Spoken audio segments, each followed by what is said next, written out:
Hello, everyone, and welcome to Mer Hersoner podcast, season 3, episode 18. We are live on YouTube, and I brought back Facebook as well, just for those of you who were complaining. Uh, it is Thursday, March 2nd, 2023. I'm your host, Vic Nazaryan, and as always, I'm joined by my amazing co-host, Mr. Mike Balyan, where we discuss our great Armenian history, covering different eras, topics, and people. Please hit that like button. Make sure you are subscribed and share with your friends and family. Today's guest, well, what can I say? The backbone of our podcast, the man who's educated us for the past 2 years. I promise you, this is not a deep fake, and it is not a clone. He's really here in the studio. He's our dear friend. Here's our brother, Dr. Gevork Nazaryan. Welcome, my friend. Thank you. Thank you, Vic. Thank you, Mike. It's a pleasure and honor to be with you guys finally in the studio, in the hub. In the hub. Yeah, where everything happens. I mean, we have been waiting for a while now for you to come to the States, to be with us. I know we've done lives through video. It's just not the same, obviously, and even for our audience, it's not the same. So thank you again. Appreciate it. There's one of the main reasons I wanted you here, because we've talked about doing that live event, which I'm going to mention right now, shortly, I should say. But can you, those of the audience member who might not know about you, I mean, if you don't know about him, that's... Or maybe joined the movement a little late. Yeah, late. We forgive you. Can you tell a little bit about yourself, your background, how you ended up kind of being a historian, your love for our nation, our country, and then we'll go from there. Sure. I always loved our history since childhood, as far as I can remember, even our folk tales.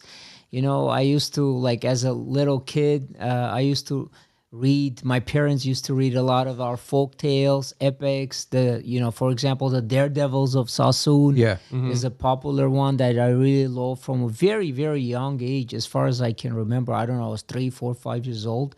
So I loved Armenian history, our own, heritage, culture from an early age. That was kind of instilled in me through my parents.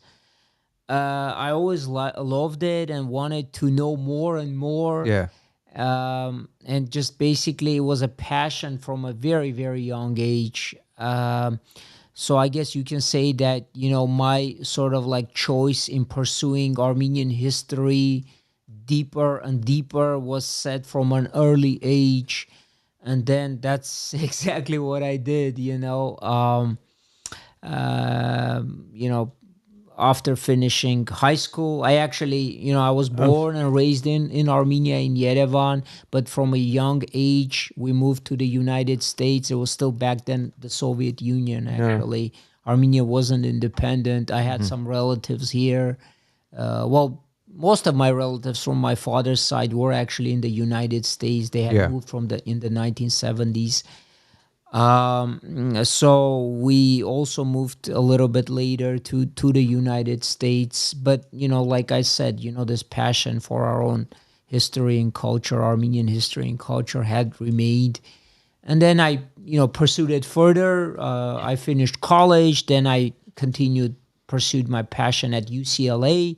I finished my BA and MA in Armenian history, in Armenian studies, which is more broad. It also includes our culture, literature, language. That's when we say Armenian studies, it's a broader, concept. So it includes all of that, our heritage, our cultural heritage as well.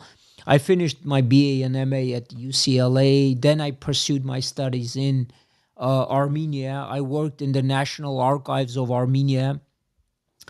And the reason I pursued it in Armenia is because we have so much documents and important documents in Armenia. That's where all the good secrets are. Exactly. The National Archives of Armenia, which is amazing. They have some amazing collections, to be honest. So any serious scholar, without doing work in the National Archive, on Armenian history, on modern Armenian history, of course, because as we know, like in ancient times. We don't have, archives. Yeah. They're Yeah. not as we know them. Yeah. We have like some written inscriptions in stone and stuff like Yeah. that from the kingdom of Ararat. But if you like, and my pursuit was actually more the modern period, late 19th, 20th century. So basically, the Armenian question broadly, then obviously reestablishment of Armenian independence, the First Republic, Yeah. and how the Armenian question was pursued by our political leaders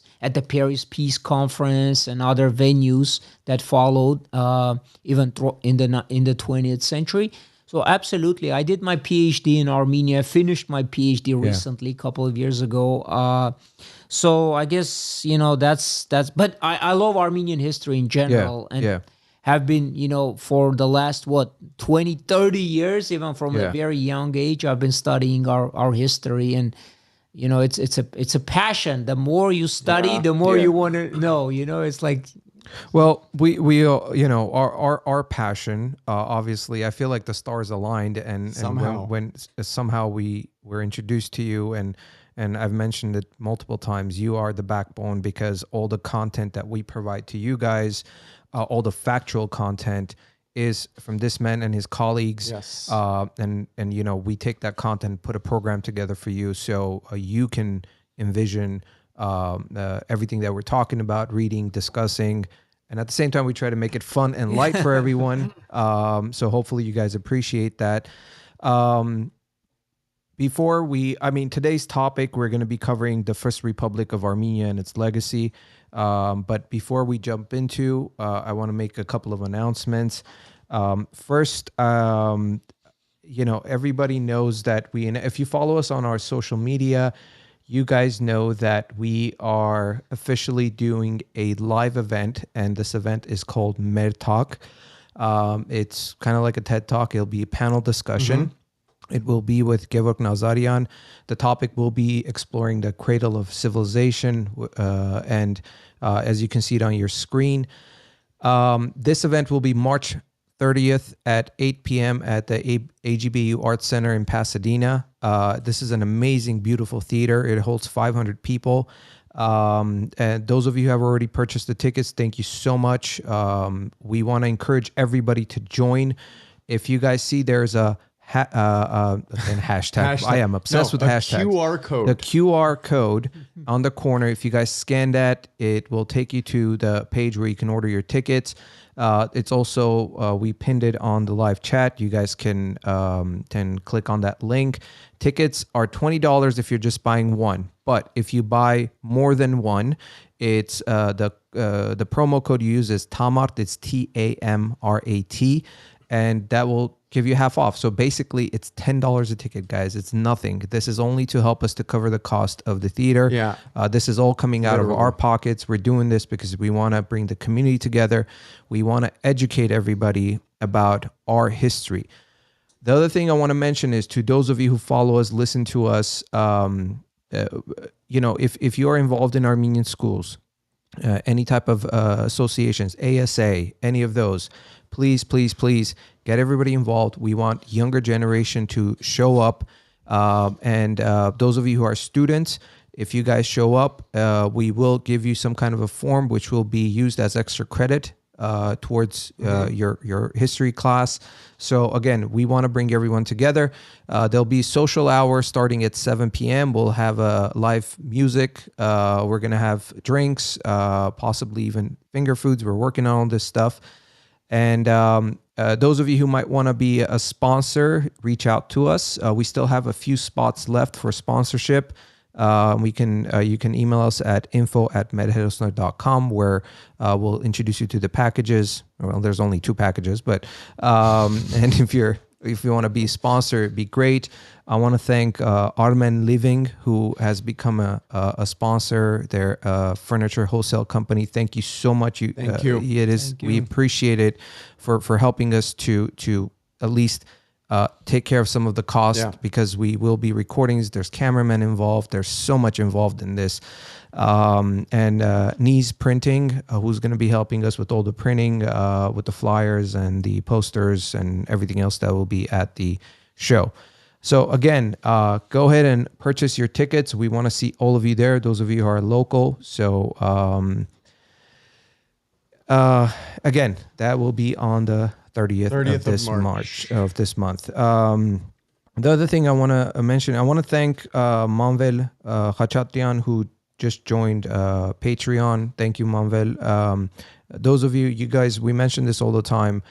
If you want to support the show, we want you to support the show. This is how we make these type of things happen.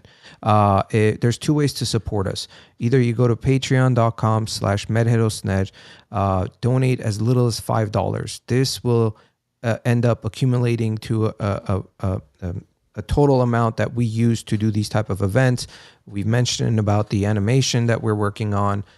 So many things. Beyond that, it's about educating, not just the diaspora, but our younger generation that hasn't grown up in Armenia and maybe hasn't seen Armenia. Not yet, at least, right? Our history is amazing. Our history is fascinating. Yeah. Beyond fascinating. And the other way they can support us is if you're watching us on YouTube, there's a member button. You can become a member. It starts at $2.99 a month. I want to thank Charles Paskerian, who just became a member as well. That's another way to support us, becoming a member. And then once we have this community built, we will have special content that will be for members. We'll have special lives just for the members. So we want to bring everyone together, get this movement going. The Mer Hersoner movement is happening, guys.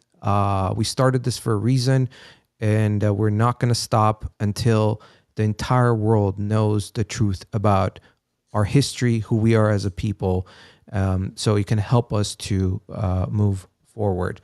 Yes, to answer your question, yes, you can bring kids. It's open to the entire general public. Yes. Obviously, we won't be serving alcohol to the kids, but yeah. And would like to have some refreshment. Yeah, we encourage you to bring your kids, but obviously you have to make that decision if they are old enough to sit there and listen to a panel and understand. If you feel that you're comfortable with your children's age, then bring them. We want to see that, okay? But besides that, that's pretty much it. So, you guys ready? Yeah, let's go. Right. This is going to be a long one, guys. I just want you to know. So, get your popcorn. So again, like I said, the topic today is pretty much the First Republic of Armenia and its legacy. And we wanted to talk about this because it's very important and it ties into a lot of stuff that's happening today. But let's go back to 1918.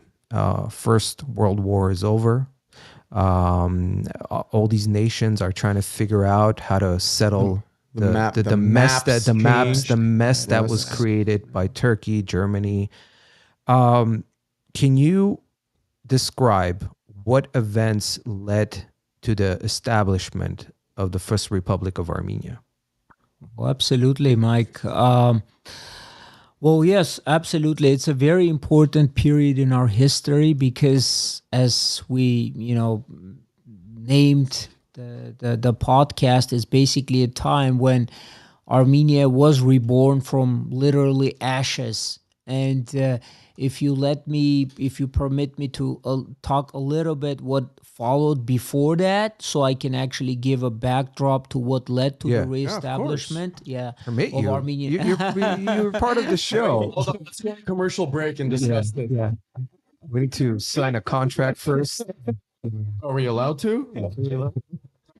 Go ahead. Okay. Go ahead. Basically, as you guys also talked about this in such a great way, we lost our independence in the 14th, 15th century. So for some centuries, for some period of almost 500 years, a little bit less, about 450 years, we didn't have our independence. There were local Armenian autonomous regions in mountainous areas of Armenia, but for most part, Armenia was not independent. Armenia was under a foreign domination. So our people, our leaders always dreamt of reestablishing Armenian independence, of reestablishing Armenian statehood. but the opportunity was not ripe. Let's say, for example, they tried in the 16th century, in the 17th century, and I'm sure you guys will talk more about those attempts as you progress through the chronological timeline. You're in the Bauratuni period now. We're still You're 1,000 years doing away. an amazing job, by the way. I didn't talk about that, but your commentary and analysis is amazing. Thank you. So thank you. Yes, absolutely. You are and I best. really mean it. So basically, we tried to reestablish, our leaders tried to reestablish Armenian independence, but they failed for a number of reasons, objective and subjective. So the opportunity basically was growing, but in the 19th century, there was also a very powerful Armenian national liberation movement. The Armenian question began in late 19th century.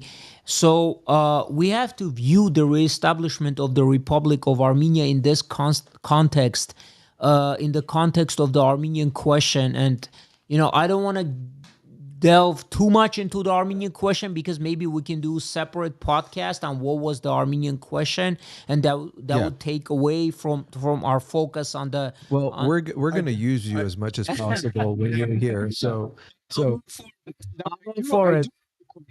I do have a question. Now, you're talking about how there was a movement in the 19th century, right? Or just 19th century. You're right. To maybe earlier 19th. Exactly. Yeah. How did that movement begin? Right? I'm sure a lot of people would want to know how that movement began. Great question. Well, that's a great question. Absolutely. Basically, as I said, although we had lost our independence in the 14th, 15th century, but our leaders are always maintained the dream of reestablishing free and independent Armenia. Be it our nobility, even clergy, always tried to find venues for reestablishing that independence. In the 19th century, they felt that, the foreign domination, which was mostly, Ottoman and Safavid, later Safavid and later other Iranian dynasties, Qajars and others, they had weakened. So they felt that, they were able to reestablish Armenian independence. So there was a very powerful national liberation movement in the 19th century in Eastern Armenia, and then, of course, later in the Western Armenia as well. And then basically after 1878, after the Russo-Ottoman War, Russo-Turkish War ended, again, this powerful drive for reestablishing Armenian independence. And of course, a lot of our leaders stated that if we want to develop fully as a free and independent people, we have to reestablish our independence. I mean, even the empires that dominated over us, such as the Ottomans and the Iranians, they recognized and realized that they ruled over a country that is called Armenia. Even, for example, if you look at the Ottoman maps of the period, they state even within the Ottoman Empire, the territory that is included is Armenia. So the Western Armenia, they even called it Armenia as a political entity in the 19th century. Okay. It was the province of Armenia, which they called Ermenistan, which in Turkish or Ottoman Turkish meant Armenia. It even was called that way. But later, as there was more sort of a drive for reestablishing Armenian independence. Well, actually, even basically respecting the rights of Armenians living in Armenia, because they were constantly trampled upon by the Kurds and the Turks, who had this bias attitude towards Armenians because of, most probably because of our religious difference, because we were Christians, they were Muslim, and that was a major dividing line for them. So there was a powerful prejudice and against Armenians. Armenians were not, there weren't like free and equal laws for the Armenians and the Muslims of the Ottoman Empire, because at the end of the day, the Ottoman Empire was a Muslim empire. It was a sultanate. It was a caliphate. I mean, the Ottoman Sultan that ruled at the time was also the caliph, or the grand ruler of all of Muslims of the world. So there was, the Sharia law, Islamic laws. So, obviously this prejudice and persecution also fueled the drive for Armenians to seek, at least if not independence. I mean, because initially Armenians didn't even seek independence. They were just trying to defend their rights as subjects of the Ottoman Empire. So it was more sort of like local autonomous rule within the Ottoman milieu, so to speak. But of course, unfortunately, we did talk about this earlier on. The Ottoman Sultan, which at this time was Abdul Hamid II at the end of the 19th century, he answered the calls for this more sort of freedom and respecting the rights of the Armenian subjects with cold-blooded massacres. And the most major massacre, as we know, were the Hamidian massacres named after him. So basically, all of these events, I don't want to get into that. Obviously, the genocide of 1915 basically ushered in the tragedy that ultimately was also a triumph for us as a people, led to the reestablishment of the Republic of Armenia and restoration of Armenian independence in 1918. And maybe we can talk about the specifics around 1917, 1918. Yeah, were there any events, let's say during World War I, not related to the genocide, like battles or maybe confrontations or skirmishes or something, whatever term you want to coin, right, that led up to 1918 and to, I guess, afterwards 1923 and whatever, when these decisions were being made? Absolutely. Well, as we know, Mike, during World War I, the Ottoman Empire fought other foes, mainly Russia, right? And within this great campaign during the war, under the fog of war, they actually, carried out the Armenian genocide. So even in as late 1914, you can say the Armenian genocide began, because the Ottomans, they always, especially the young Turks, they realized that, in order to deal with the Armenian question, as I talked about earlier, they basically wanted an easy way out, basically get rid of the Armenians. And even Talat Pasha, one of the main organizers of the Armenian genocide, he said, if I have an Armenian question, then if I get rid of the Armenians, I wouldn't even have an Armenian question. So for him, that was basically a way out. He actually said that to Henry Morgenthau, the American ambassador to the Ottoman Empire.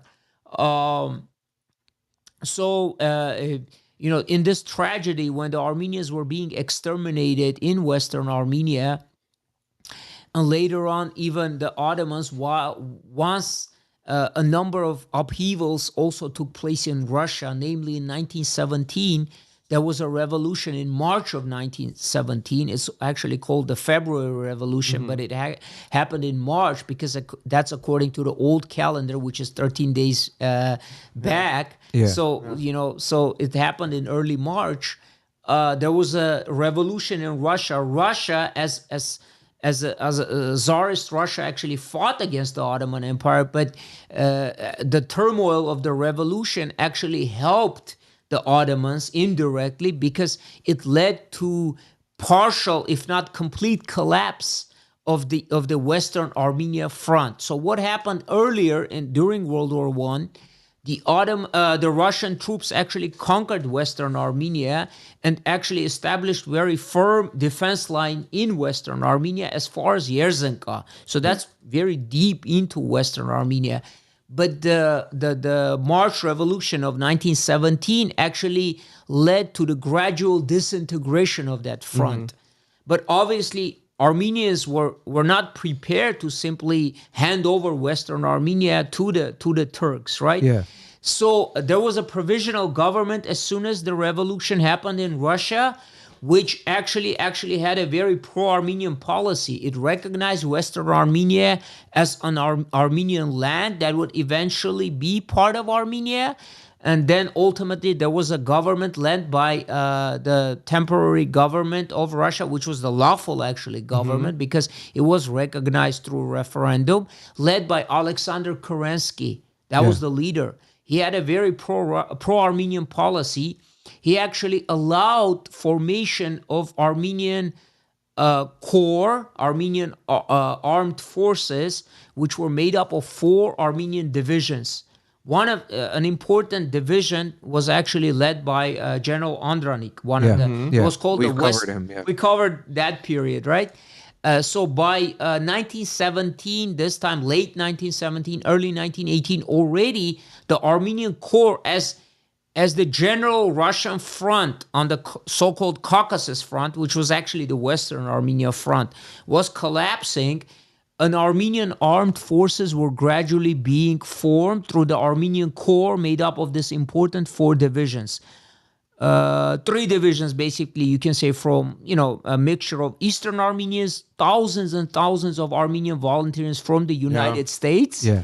From France, they actually went and became part of the Armenian Corps. Armenians or just Armenians from the United States, yeah. as much as it's an estimate, but I think it's close to the actual numbers. As much as 10,000 Armenians from the United States were part of the Armenian Corps. And this is back then. Back then, back then. That's amazing. Now, can I? When you say Western Armenia, is that what was actually called, or are we just saying that to kind of describe the area? No, at that time you would hear more in literature called Ottoman or Turkish Armenia. Okay. But when they said Turkish Armenia, it meant that part of Armenia that was previously occupied and was part of the Ottoman Empire, right? Yeah. Even the Turks themselves, at one point they called it Armenia, but then when the Armenian question progressed, they said, wait a minute, when we keep calling this land Armenia, then it might, actually you're giving the title to you're these giving people, the title, which is the actual title to Armenians, to their claims, to the people. So let's replace it with this artificial term called Anatolia, and they replaced the term Armenia or Ermenistan in Turkish or Ottoman Turkish with Anatolia or Anadolu in Turkish. Or Dogu Anadolu, which means Eastern Anatolia, which is a joke because we know that historically Anatolia during the Byzantine times was immediately east, this brief area in western part of Asia Minor, east of Constantinople was called Anatolia. Yeah. It's a Greek term. It means the east, Yes. the east of the Constantinople. Armenia was never part of Anatolia, never ever. Yeah. So this is a fake term, but this was a political move on part of Turkey to basically sideline and eventually replace the name Armenia for Western Armenia. It had a political connotation to it. Not Makes that sense, not right? that not that I'm Politically supporting what they're Yeah. saying or what they did, but again, it makes sense what It's they a did. political move. Of course, it is absolutely. They basically verbally announced that this was a sector or a province of their empire. Yeah. And unfortunately, even today, many Armenians buy into this. They call Anatolia is an Armenian homeland and things like that. I'm sorry, that's not correct. No, it's you would even see scholars today, like in Armenian studies If you here look in at the the- if you United look at the States, map, it's not. they're using Eastern Anatolia for Armenia. I'm sorry, that's unacceptable. That's just historically inaccurate, Well, that's the and problem. serves a political agenda. Yeah, that's the problem. Soft power. Yeah. So, I want to thank everybody who's joining us live on YouTube and Facebook. If you guys, if to the audience member, if you guys have any questions while we're having this discussion, please feel free to ask your question, and then we'll bring it up. I'll stop everything. Mike is in charge of that. Gevork, I know we have some slides. Do you want to bring that on now? Yes, sure. Okay. All right. Absolutely. Okay, so here's an example of what I was just saying minutes ago. This is a British map from, I believe, 1895, so late 19th century. As you can see, they marked Turkish Armenia. Remember, you asked, were people using the term Western Armenia? Well, they were using Turkish Armenia and Russian Armenia to describe Western part of Armenia under Ottoman rule. This is, remember, from 1895. So this is basically that part of Armenia for them, that was under Ottoman Turkish rule. And they also outlined Russian Armenia, that part of Eastern Armenia that was under Russian rule. Yeah. Okay? Yeah. And here we actually see the front. Remember I told you that the Armenian volunteer detachments, Andronik and others, and the Russian army extended. This is, again, a British map showing the line of advance up to 1917, 1918, when the Western Armenia... Is that the dotted line? Dotted line, exactly. So they were basically covering all the way up to the Black Sea. I mean, Right. Lake Von right there? Well, I mean, all the way north. Yeah, all the way though. north. Yeah, Exactly. yeah. Wow. Well, Which is, I mean, if memory serves me correct, which is around what, like Rize? Yes, Yeah, right. yes.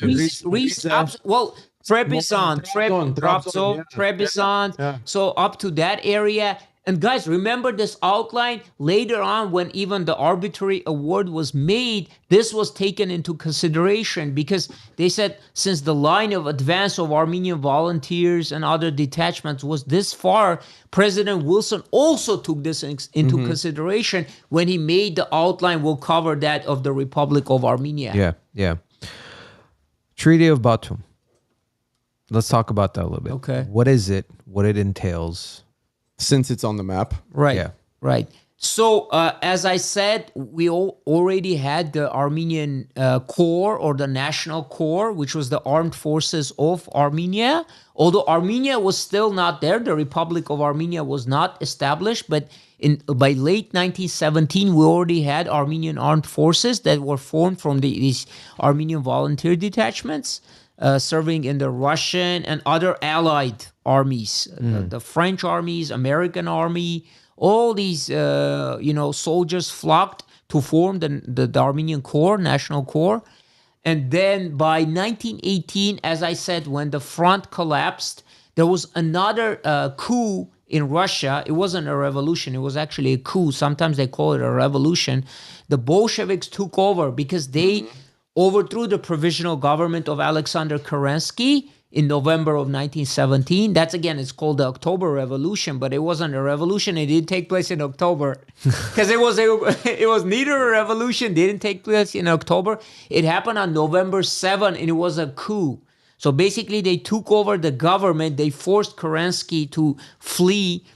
And then after that, the collapse of the Russian front in Western Armenia was total. So basically, the Armenian armed forces were alone against this Ottoman Turkish war machine. Yeah. The and then the Turks sort of like by early 1918, in February of 1918. After all of the Russian armies fled and left Western Armenia, returned home because Lenin, he said, no, we're not going to fight in this war. He actually concluded a separate treaty with the Central Powers, which included the Ottoman Empire, the Germany, which was an ally of the Ottoman Empire, and others. It was historians have dubbed it as a shameful treaty. By that Brest-Litovsk treaty, in March of 1918, he agreed to hand over not only Western Armenia, but large swaths of land in Eastern Europe to Germany. So to the Turks, Lenin agreed to hand over Western Armenia, even parts of Eastern Armenia, which included Kars and Ardahan area. There was actually a provision in the Treaty of Brest-Litovsk of March of 1918 that there was supposed to be a referendum in parts of Eastern Armenia, in Kars and Ardahan, that would to decide what part of country they want to be. But that never happened. Turks even trampled upon that. They never had this referendum.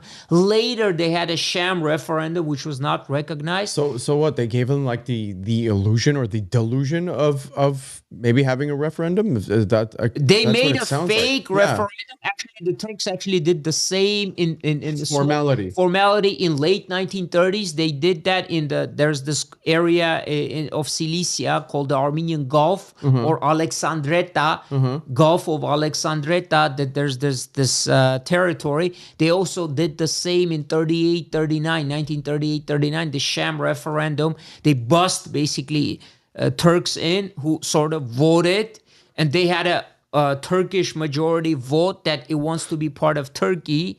But in actuality, the population was mostly made up of Armenians and Arabs.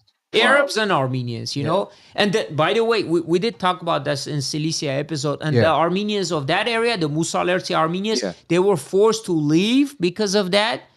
And they went to Anjar and these places in Lebanon and Syria because of that. But anyway, coming back to our topic, so basically, the Turks in 1918, they attacked the Armenian National Corps. Andranik defended the Karin front. He held out for some time, but you know the numbers were overwhelming. Obviously, you have a regular Ottoman Empire forces and armed forces, and just formed basic national corps. It was just basically forming, which would be the nucleus of the future armed forces of the Republic of Armenia. But to our credit, we did score 3 very important battles, victories, 2 basically you can say victories for sure. In May of 1918, when the Turks actually were able to penetrate even eastern Armenia, there were core battles in Sardarabad, in Aparan, and Vanadzor or Gharakilisa, and then very important victories were achieved in Sardarabad and Aparan, which basically, the Ottoman Turks were actually surprised by, how these sort of like, for them, they were like volunteers. I remember you spoke about it during the Andranik episode. Exactly. So there was a gang of volunteers that just jumped in and like, okay, well, what do we do? Undermanned, undergunned, but facing this Ottoman, because when I say the Ottoman army, I mean, it had this very powerful military tradition. It was actually from the late 19th century, it was trained by Germans.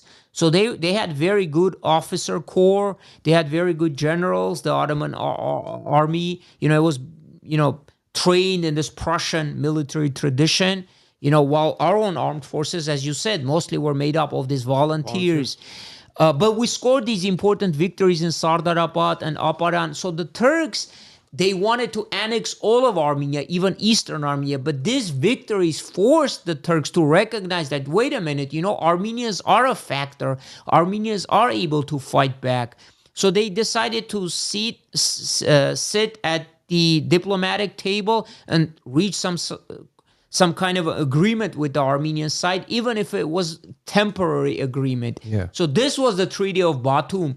On June 4, they actually had this treaty with the Armenian side, which recognized the Republic of Armenia, but they only agreed to recognize the Republic of Armenia on a very small swath of territory, covering a small portion of eastern Armenia. I have a question about the Treaty of Batum. Who organized this? Who suggested the Treaty of Batum? Like, was there like some? I guess maybe it's a stupid question. Was there some sort of watchdog group or countries or individuals that were overseeing the situation? Like a League of Nations type of thing? Whatever the case is, something like that. Who was the one that suggested, hey, okay, you guys need to talk.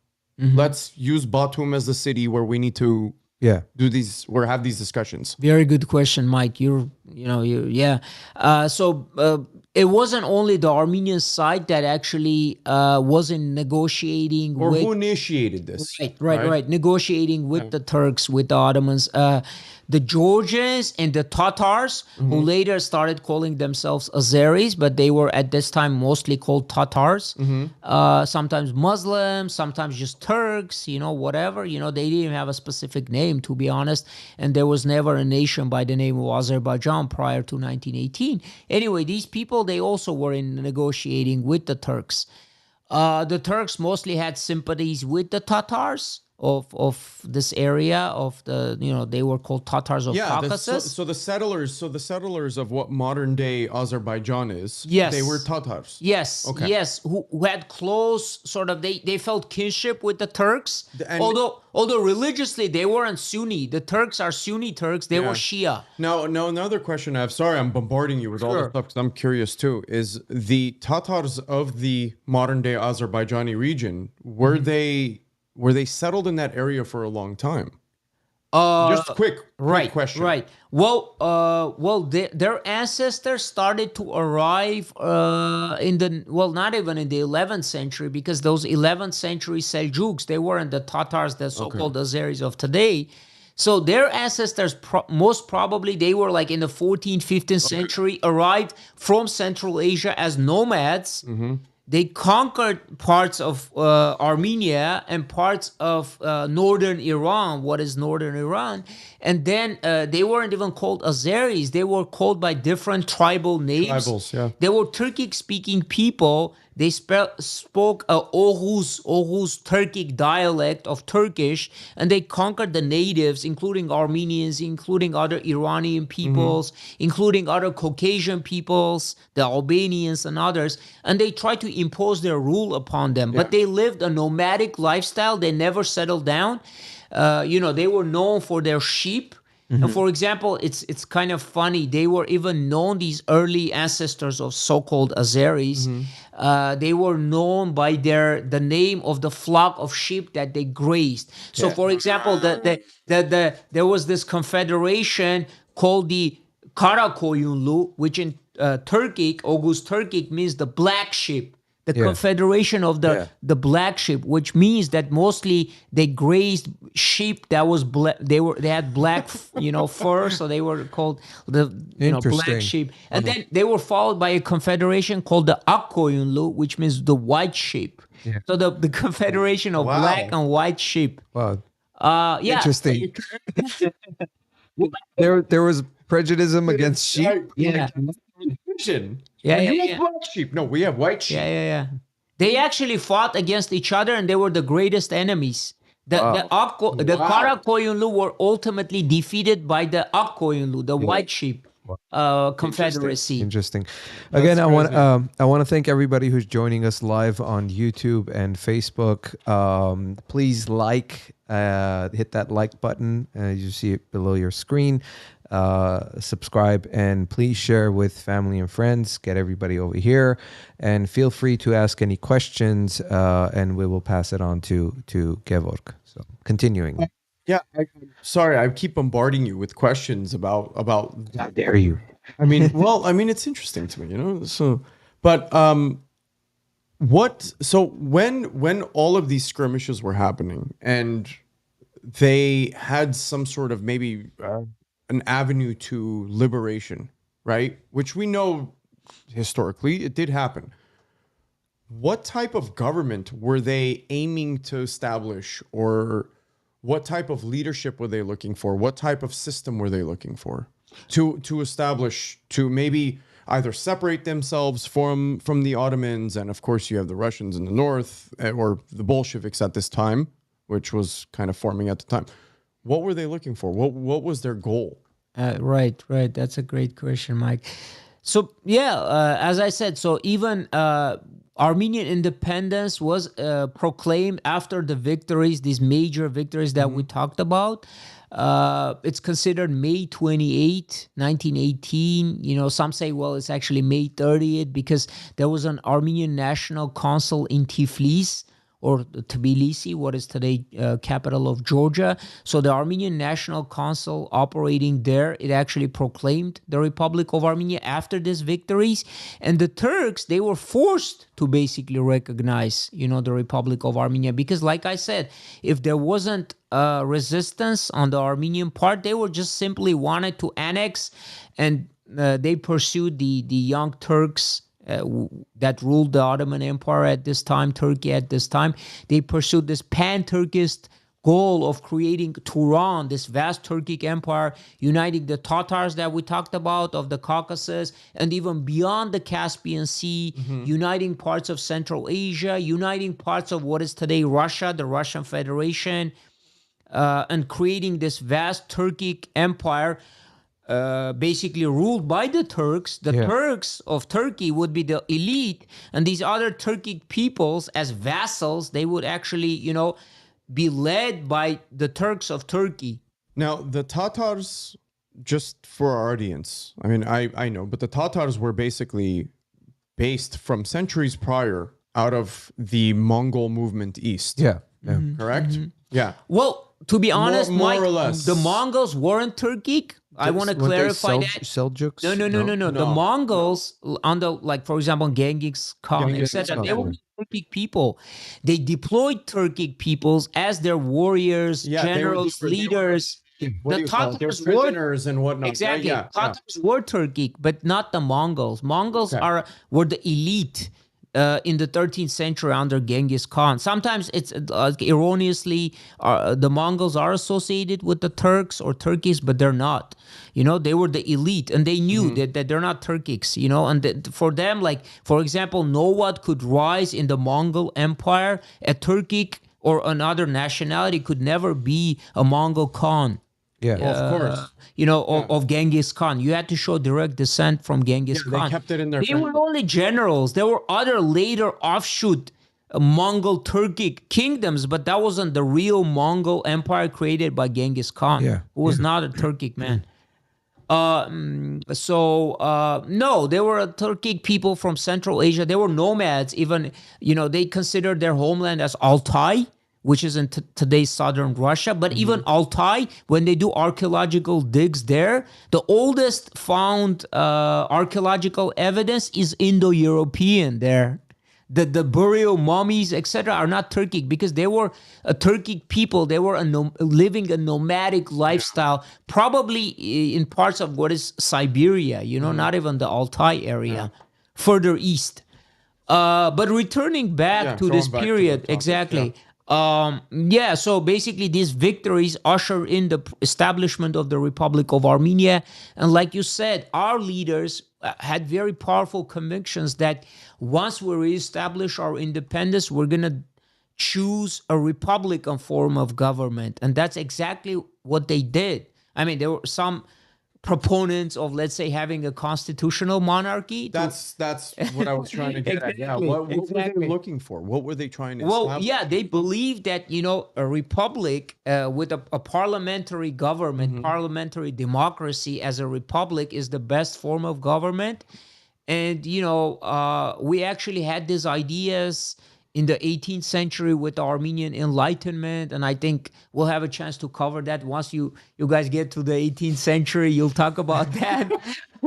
We got a long time. About like what, 2024, 25.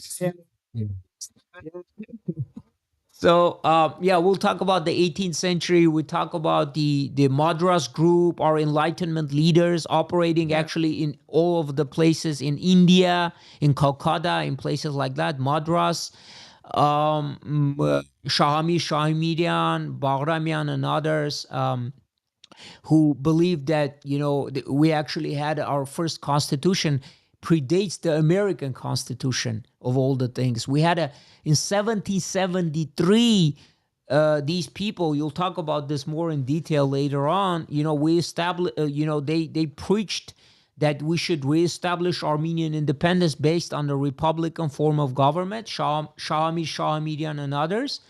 And then, this is what year? 1773. So we're talking about late second half of the 18th century, before the American Revolution. Wow. Armenian constitution is considered one of the oldest. It predates the American. The difference is that the American and let's say the French and the Polish constitutions were adopted by these nations. Yeah, but the Armenian was remained on paper. We had it earlier. Wow. Hey, what about me? Hey, what about me?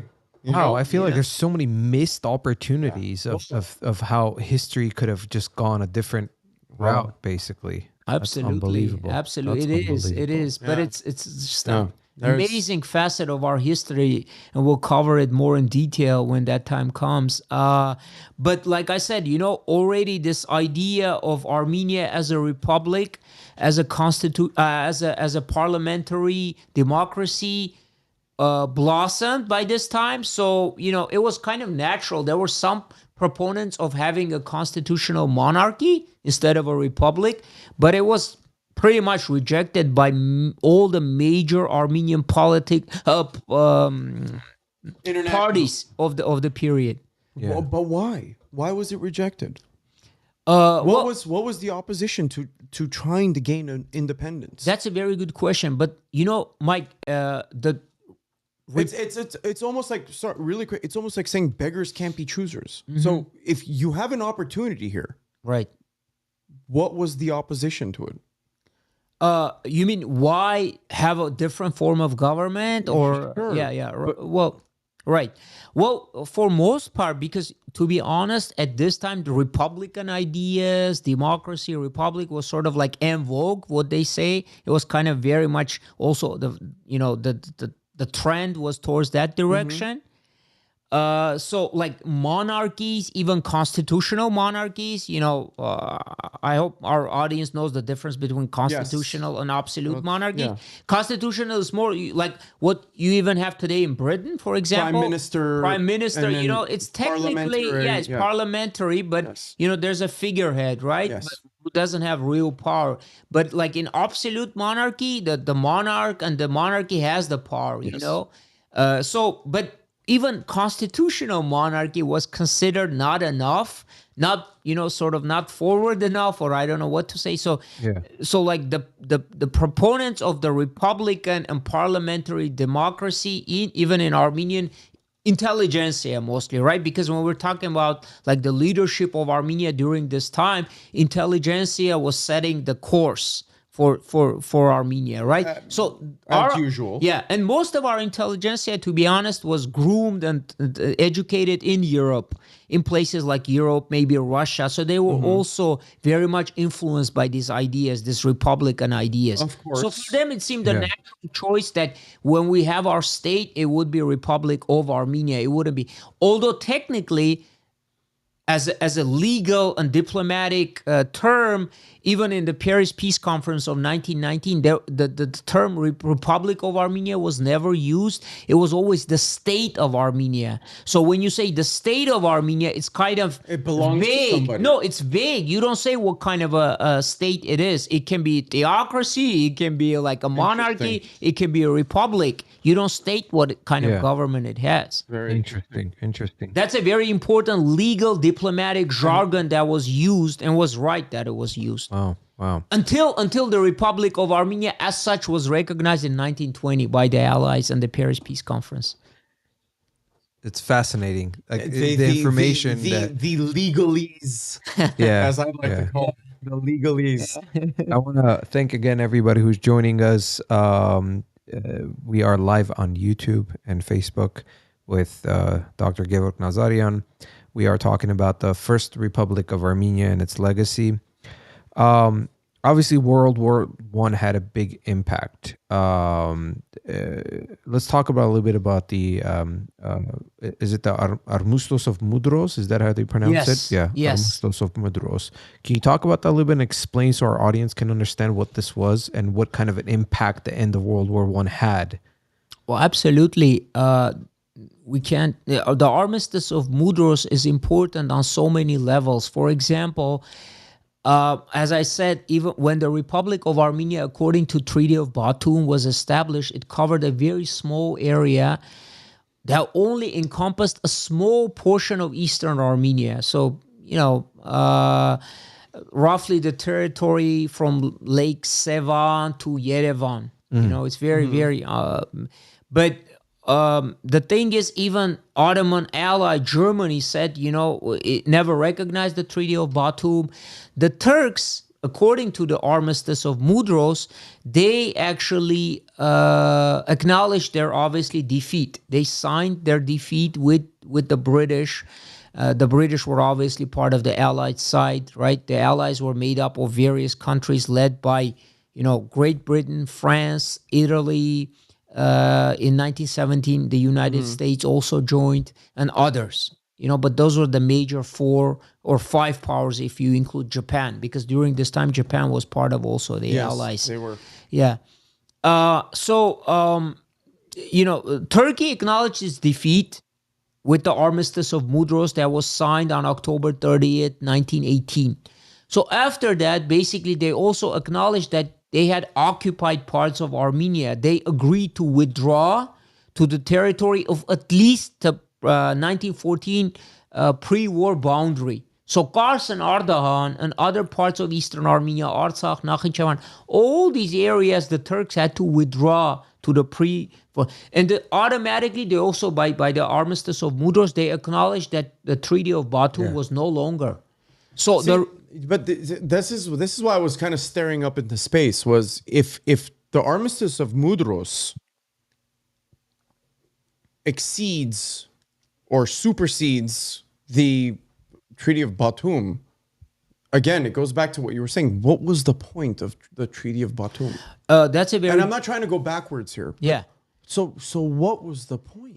That's a very good question, Mike. The Treaty of Batum, although it was never recognized under international law and never recognized by the Allies and the other, international community, it led to the de facto sort of creation of an Armenian government in Yerevan. Okay, so there was a significance to it. Absolutely. To an extent. Okay. Absolutely. Okay. The Allies never recognized Treaty of Batum. Even Turkey's allies never recognized the Treaty of Batum. But in a way, from what you're saying, it worked almost like a negotiation piece. Yes, it just basically bought time and led to the de facto establishment of a government of Yerevan. Remember I talked about the Armenian National Council of Tiflis? Yes. That formed the core of the Armenian government that would establish after the proclamation of Republic of Armenia after May 28, 1918. From Tiflis, members of the Armenian National Council moved, because Tiflis was a major hub that basically was the important city. At this time, by the way, Tiflis had more Armenians living there than Georgians. I mean, for example. Yeah. I'm glad you brought that up, because we have an interesting question from David Sakayan. Sahakyan. Yeah, he's asking if you can go ahead and read that. Can Gevork please talk about the skirmishes the First Republic of Armenia had with Georgians? I feel like a lot of focus was, in parentheses, and still is, about the Turks and Tatars or Azeris. Sure. That happened at the end of 1918. So we're actually chronologically kind of there. So after Mudros, I wouldn't even call it a war, although you're right, it's called a war, but it was more like skirmishes, if not a skirmish, several battles. That happened in late 1918, December of 1918, and by January of 1919, that was over, so it was a very brief period. So the Georgians, they basically had occupied parts of northern Armenia, these areas of Lori, Gevork, etc. The reason I say they occupied, because it was always Armenian populated. There were no Georgians living in this area. And they simply, based on the fact that they said, during the Tsarist times, this was the Tiflis gubernia. Tiflis, but it belongs to us. I mean, Armenia said, wait a minute, historically, it's like 99% Armenian. There are no Georgians living here. If we historically go back. Right. I mean, historically, if you go back, Georgia had it was Armenian kings. Come on. Well, I mean, well, I don't know. It's even today, oftentimes, even Georgian academics, historians, they would have they would try to sort of debate and try to sort of belittle or diminish Armenian input in Georgia. Yeah. But if you look at it objectively, it's huge. I mean, the Armenian input in Georgia. And later on, of course, it was a mutual, like during the Bagratuni period, it was a mutual cooperation. But initially, Armenian input, cultural input, political input, or like even religious input. I mean, look at the earliest Georgian texts. I mean, it's the earliest Georgian text written in Georgian is dedicated to the daughter of Vartan Mamikonian, Shushanik. Yeah. That's the first text in Georgia. Yeah. Interesting. But I mean, to his question, was there any significance to this? Coming back to that. The significance was that the Armenians had success. And, after Armenian successes, at least the Georgians agreed and they said, wait, okay, Lori, we can't say it's like Georgia, it's like Armenian populated. Yeah. Let's call it a neutral zone. And allies interfered and they established a neutral zone in Lori. Which is Vanadzor. Which is the Vanadzor, Stepanavan, all the way to the present Gevork area. And, actually our military commander, Dro, was very successful in those operations, carrying out this operation against, because he basically said I can actually even pursue further, but obviously we weren't interested even today to have bad relationship with Georgia. It's a neighboring country. We had amicable relations, so Armenians were not interested in having this, hostilities with Georgia. Unfortunately, it arose because of certain Georgian policies, but the Armenian side was never interested to pursue it further. Obviously, our foes that were a threat were on to the west and the east of Armenia. Yeah, and that continued even today. So that was an I would say an event that that sort of facilitated that establishment of Lori neutral zone in late 1918, which eventually, and today's Lori is part of Armenia. I mean, of course, it's kind of their stake at claiming this territory as Georgia. It's like if you have a 99% Armenian population and you say it's going to be part of Georgia, it's just that's crazy. It's crazy. That's crazy. Yeah. Well, first of all, again, I want to thank everybody who's joining us live on YouTube. Thank you for the question, David. Those of you who have more questions, again, feel free and bring it up on the screen for Gevork. Please ask more. Obviously, again, I want to mention, you guys see it on the screen, the MerTalk event, which is exploring the Cradle of Civilization. You guys can scan that code and purchase your tickets. Use promo code TAMART, that's TAMART, and you'll get half off if you buy 2 or more. We want everybody there. So buy it for your friends, family, bring your kids, at least kids who are old enough to understand what we're going to be talking about. As you can see, the information that was being fed from this amazing man who can recite the entire Armenian history. It is unbelievable. So again, we want to see you guys there. Scan that code, get your tickets. So, continuing. Now, with everything, and even his question about what was happening in 1918, 1919, there had to have been, let's say, some alliances that may or may not have contributed to the things that preceded this time period, right? Whether they be... And this kind of piggybacks off of a question I was asking earlier, was who facilitated things? Who looked after things? What part of the Allies, some of the major, let's call them the first world nations, not trying to paint a picture in that sense, but there had to be individuals or countries that facilitated these things or overlooked things or maybe were allies with the Armenian cause. That's a great question, right? Mike. Absolutely.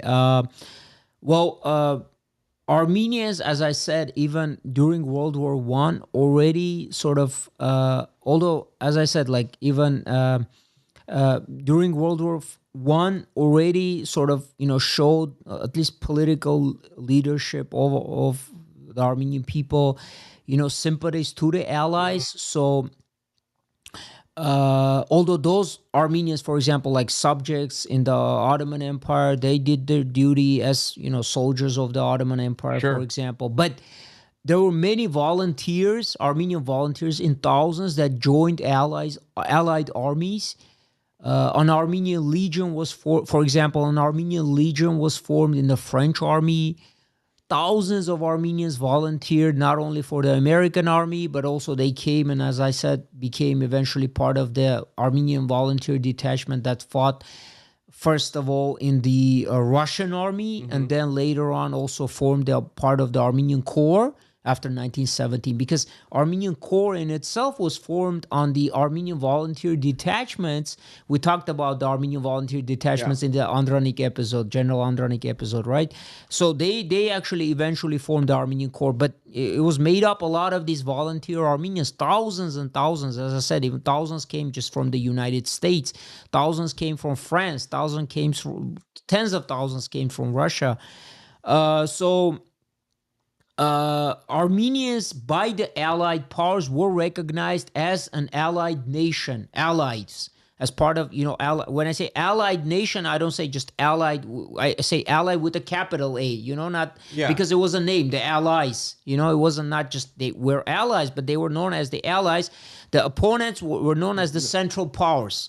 So Germany... this is specific to World War I. Exactly, World War I. Okay. Because that changed in World War. For example, Japan was part of the Allies, but then in the World War II it was Axis, right? Axis powers. Right. Italy also, it was Allied in Allies, part of the Allies in World War I. Then it switched. Yeah. Actually, they switched because they had these grievances. They felt that in the Paris Peace Conference and the Treaty of Versailles, they weren't treated a fair hand. They did more, and then they felt kind of cheated, Italy and Japan, and that's why they actually in World War II chose the other side. But that's a different topic for a maybe different podcast, not for the Mer Hersoner. I would love to hear about that. Mike keeps hinting on starting another podcast on his own, so maybe when he starts his World War podcast, we can talk about them. Do we want to show that video? Yes. Yeah? Okay, so... well, not now. Maybe go to the slides, if we may, because we have a couple of... Yeah, there we go. Okay, so President Woodrow Wilson, who was the president during World War I, right? He was a great friend of the Armenian people, and I actually want to talk about why. That wasn't just by hap chance that he just liked Armenians out of nowhere. The reason being is because... a lot of Americans already had a very strong presence in Western Armenia. Yeah. They were known as the missionaries. And I think we'll have a chance to talk about more Armenian-American ties later on, perhaps on a separate... We're going to have another episode. Separate episode. So, like in the 19th century, a lot of Americans came to Western Armenia and developed a close ties with the Armenian community. Christian missionaries. Yeah. They were actually, Protestants, right? So they kind of like, they had the Protestant creed. So a lot of Armenians also adhered to that. We had the growth of the Armenian Protestant community, but also closer Armenian-American ties during this time. For example, even before the genocide, before the Hamidian massacres, you would have Armenians coming to the United States with the missionaries. Even in like 1880s, you had a growing Armenian community in places like Fresno, in parts of East Coast, in places like Boston. Yeah. In 1880s, already there was a growing Armenian community. This was as a part of interaction. In turn, the Americans, the missionaries, they established schools, they established different educational, other like colleges, etc., in Western Armenia. So there were a lot of Americans already investing themselves. They were volunteers actually, in Western Armenia. So there was this close interaction. So well, I think that also had to do with the whole movement during the genocide, where it was Save the Armenians. I mean, there was a big movement that happened here in the United States. You had famous actors involved. They raised about like $50 million, which is to today's date, it's a lot of money. Absolutely. So there was, and they helped with the orphans, right? I mean, there's pictures of the orphans standing and saying thank you. That kind of, I think it sprung from there and led into, after the genocide, to them investing their time to the missions that they had Right. in Western Armenia. Absolutely, and if we didn't have the missionaries in Western Armenia at this time, who were in thousands and thousands, even many of these missionaries were killed during the Armenian genocide. By the way, trying Because to they were save, protecting them. Yeah. they were protecting the Armenians. They would give them shelter. They would protect them. They would hide them, and they were killed by the Turks. That's, again, not many people don't know that. Some died because of disease, because a lot of the Armenians after the genocide, the survivors, they all also like had typhus and diseases like this. So they also died, these missionaries, because of that. Woodrow Wilson was actually a firm believer of this. So he believed that, this relationship with the Armenians should further increase. And, he was a great proponent of Armenian independence and close alliance with Armenia. So free, united, and independent Armenia as an ally of United States. This is what, Woodrow Wilson believed. And he actually, with his own hand, after the armistice of Mudros, outlined the borders of Armenia, which were known as Armenia from sea to sea, and we'll actually see the maps. And this was actually officially pursued by the American government at the Paris Peace Conference. So after the armistice of Mudros, it was decided that there's going to be a peace conference which would decide the fate of the defeated Central Powers, right? Germany, Ottoman Empire, other countries like Bulgaria, etc., Austria-Hungary. There was all of these nations were part of the Central Powers. So in the Paris Peace Conference, also what they call, I was going to ask you about that. Okay. Yeah, I was going to ask you about that. Okay. But just to a side note, the guest we had, Mike Cunningham, he's all about genealogy and everything.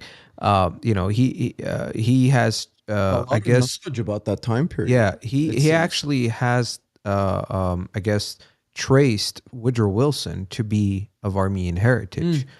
Connecting to King John and so forth. Like a long and even lineage. two of his wives, right? Two of his wives. So that memory serves me. I always wondered, do you think they knew something or they found out something? Have you heard? I haven't. But I'm saying, why would he have cared? Like as an American president, It's a good question. I mean, why would he have cared about the Armenians? Politically speaking, what was I don't want to think. And I'll go back to the Paris Peace Conference. This way, but what was in it for him, or what was in it for the American government? You know what I mean? Like, absolutely. What there's always something, right? There has to be something politically or geopolitically or bureaucrats and all these types of things, right? Well, there has to be. Great. Yeah, that's a great question. I actually wanted to cover that, and since it came up now, maybe I was thinking later, but I should cover it now. You tell us. You want to talk about it now, later? Or just to ask you questions. Yeah. So Woodrow Wilson was a firm believer that, United States should take a more proactive policy throughout the world. Yeah. And unfortunately, I don't know, maybe like depends how you look at it, he was opposed to that by the Republicans, who were more sort of thinking, this, pursuing this Monroe Doctrine. If you know the Monroe Doctrine, that United States should focus mainly in the Americas, so just like Northern America, and maybe they can look at Latin or Southern America also, so like a backyard of United States but Wilson was saying, no, that's such an outdated doctrine because the world is changing. It's like, and World War I was actually, or at that time, as it was known, the Great War. It wasn't, because the World War II hadn't happened, right? That was considered the they Great were calling War. it the Great War. So the Great War actually signaled that we can no longer have this isolationist policy, because that policy was known as isolationism, or even some called it like ultra, called it splendid isolation. He said there's nothing splendid about that because the world has changed. It's basically as the saying goes, if you don't get involved in politics, politics will get involved with you Somehow. you can't just true. you're not an island. You can't just sit it out and wait for these things to happen. We're so interconnected. If we don't get involved, they're going to be involved with us. So he believed that, there are these places throughout the world, such as Armenia, which would be important stepping stones for American projection of American influence, American interests, American power. And he was a firm believer that Armenia, united Armenia from sea to sea, a vast area, including portions of Western Can we show that map? Yes, please, let's show the map. No. Well, this is actually, let me briefly, this is actually Wilson and top leaders in the White House, meeting with Armenian representatives, Armenian spiritual and political elites. In 1916, late 1916, December of 1916, this is a wider shot. This is wider shot. As you can see, there's also, Armenian leader, Armenian spiritual leader of the Armenian community. No, it's actually not the Catholicos, Mike. It's the spiritual leader of United States. Okay. Arsen Vehuni. That Oh, was that's right. No, we talked about this. I think not by name, but might have mentioned this. Not by name. So, this is the Archbishop of United States of Armenian Church, who was also the spiritual leader of the Armenian community. This is in 1916, December of 1916. Wow. Wilson in front of the White House. Wow. He has the Armenian delegation, members of the White House, members of the Congress meeting with the Armenian leaders. That is amazing. At this time, there was the genocide was obviously raging, so they're discussing the efforts to save the remnants of the Armenian people. The Near East Relief. Well, this is where that movement started. Because the Near East Relief started immediately when the genocide was happening in 1915, right? And what are we looking at here? Looking at some of the Armenian volunteers that I talked about that joined the Armenian, the Allied and Armenian formations, volunteer formations, fighting against the Allied side from the United States. Yeah, with Armenian Americans. Right? I think. Look at those flags in the background. Because Andranik led the first regiment, but there were many regiments, up to 7 regiments. Okay. Wow, that's amazing. Look at those faces. Look at all those young Armenians. Americans. They immediately joined as soon as World War I unfolded. This is over 100 years ago. It's amazing how when the motherland calls, go. Right. And it doesn't matter. But an important point I don't want to digress, but it's important to make. It was all organized by the leaders of the Armenian American community. Sometimes people say, well, how come more Armenian Americans don't volunteer, for example, today or when the war happened? Politics, 2020. Different politics. But Vic, just as importantly, all these people, they were paid, financed, and like everything was directed. This is what you do. They were given a uniform, a gun, how to do it. Everything was done and organized by them, by the community leaders, which is not being done today. Yeah, Gevork, but the difference is that you have an Armenian government now that obviously didn't allow that to happen. Not to go into the war of 2020, but because a lot of us we were ready to go, but exactly they wouldn't allow it. Point. Sometimes they blame individual Armenians of US and saying, how come you're not doing more? But the thing is, wait, it's up to, for example, Armenian leadership, both of the Republic of Armenia and community leaders to actually help. You can't just leave everything on the shoulders of an individual. But that's the thing. There was individuals who got up and left. They got there. They were like, you can't do anything. So much harder, Vic. This time it was all organized. It was all organized, financed. They were shown this is the way. Here the U.S. was allowing it. And the U.S. government was also allowing it. So it's a big difference. So because you hear a lot of chatter about like they talk about the Armenians that were here. Why didn't you go and fight over there and this and that? Well, it's not as easy as now to just get up and go and fight. If it was, trust me, I mean during the war you had over 10,000 Armenians at the border of Georgia that weren't allowed to go. I mean there's no way to get in. There was no way, and whoever got in when they went and tried to actually pick up arms, they wouldn't allow them. Not just that.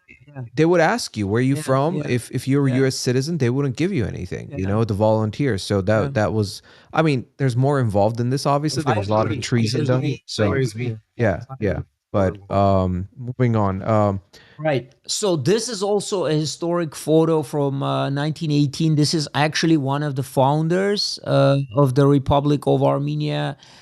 This is Aram Manukyan. His walking is on the right, the shorter man, like on the front of the commanders.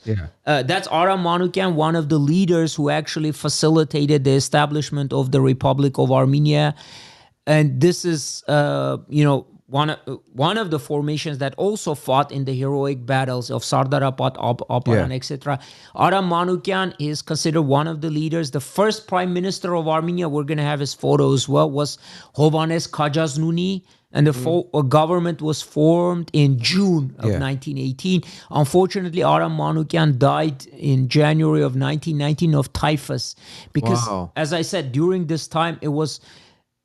Republic of Armenia was established. It was a moment of a triumph and glory, but also of great tragedies because mostly it was the survivors from the Armenian genocide from the Western Armenia and very much disease-stricken population, typhus and other diseases. And Aram Manukyan died. He also caught typhus and died in January of 19. It's unfortunate. I mean, what a way to go, right? I mean, wow. Hero and died, but he did everything because he spent so much time with the refugees and the survivors of the genocide. He just, he wasn't like an official in his office. He was very much part. And this is a group photo from 1920s of Garegin Nejde and his comrades. He's the one in the center. Yeah. Well, I can tell you this much: you can't find this picture online. Because this is it's a rare one. It is online. I can show it. I can give you. Well, I mean, I've searched. I don't know how you. Well, obviously, I know how you got it. Yeah, it's a rare one. Nejde photos that I've searched, I've never seen. This is actually Nejde in, I believe, 1925 in Iran. So when he actually had to withdraw from Syunik after he was promised that Syunik is an integral part of Armenia, even Soviet Armenia. Then he agreed in summer of 1921. Then he withdrew to Iran. So this is a photo of him with his comrades, his deputies in Iran. Okay. Well, why don't we do this? Why don't we talk about the Paris Peace Treaty a little bit, and then we'll show the video. I think that would kind of coincide, or yeah. Well, it's a little bit. After okay, well, so maybe a couple more slides and then we'll do the video. Right. Okay. Well, you gave us all this content, so you guide us. But again, going back to the Paris Peace Conference, why was there two Armenian delegations present? That's a great question. Yeah. So basically, as I said, during this time, politically, there were, several Armenian political currents, but two major ones. In Eastern Armenia, a very prominent political party was the Armenian Revolutionary Federation, the ARF, known in Armenia as Dashnak Chichun for short. So basically, it was at this time prominent, and basically, as in the army, even in 1917 and even before that, it already occupied an important place in the Armenian National Council. So it automatically became the leaders of the Republic of Armenia in 1918. However, just as important, it was another powerful Armenian political party.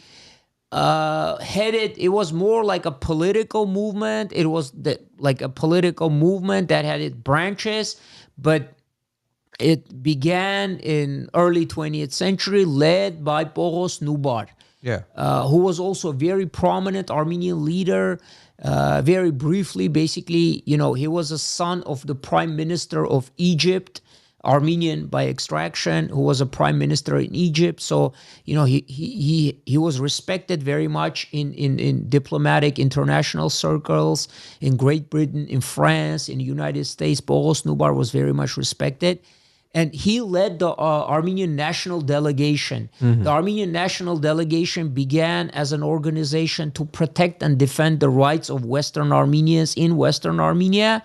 It was actually established as such by the Armenian Catholicos Gevork V, who actually named Boros Nubar as the leader of the Armenian National Delegation. So it even predates the establishment of the Republic of Armenia because it began as early as 1912.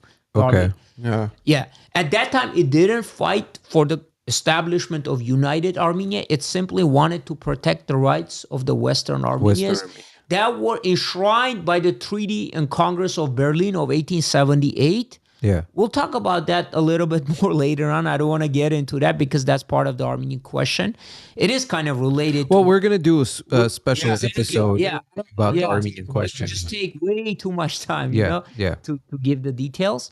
So basically, he rose to prominence during this time, and then obviously in Eastern Armenia, the part in this, Armenia, it was led by the Armenian Revolutionary Federation. So Armenian Revolutionary Federations, but having said that, the Armenian National Delegation also closely cooperated with the Republic of Armenia's government. Yeah. To their credit, they had strong differences, but they did collaborate. For example, in 1917 already, an offshoot of the Armenian national delegation, which later on politically was more known as the Armenian Liberal Democratic Party, the Ramkavars. Mm-hmm. The Ramkavar Party in Eastern Armenia established a branch which was known the Armenian Populist or Democratic Party, Հայ-ժողովրդական կուսակցություն. That's was his name. Yeah. So Հայ-ժողովրդական կուսակցություն, as early as 1918, agreed to form government with the ARF in the Republic of Armenia. So it wasn't just the ARF; it was other political, smaller Armenian political parties but also. These were the prominents, They were the prominent parties, exactly. There were smaller factions. But the thing is, Boros Nubar felt that if his own delegation is not represented, the interests of Western Armenians, which, as I said, he always, defended and, portrayed himself as the defender of those rights, would not be properly defended. So there was this modicum, an understanding with the Republic of Armenia's government that the Armenian National Delegation would also take part. And to their credit, although they had this sort of bipartisan setup, mm-hmm. of the Armenian National Delegation and the delegation of the Republic of Armenia at the Paris Peace Conference, they formed part of this United Armenia or Integral Armenia delegation. Yeah. So it was a united delegation, but bipartisan, sort of branched out too. Branched out. But it formed, for example, they had a memorandum which was presented to the Paris Peace Conference, stating Armenian claims. For example, we should have a united Armenia, which includes part of Eastern Armenia and Western Armenia. Mm-hmm. And by Western Armenia, we also include the Black Sea area. We'll see the maps now, and Cilician Armenia. So if you show the maps, I don't know if we're going to have the maps, but I'll talk about briefly. Okay, so this is the coat of arms of the Republic of Armenia that was established in 1918. Mm-hmm.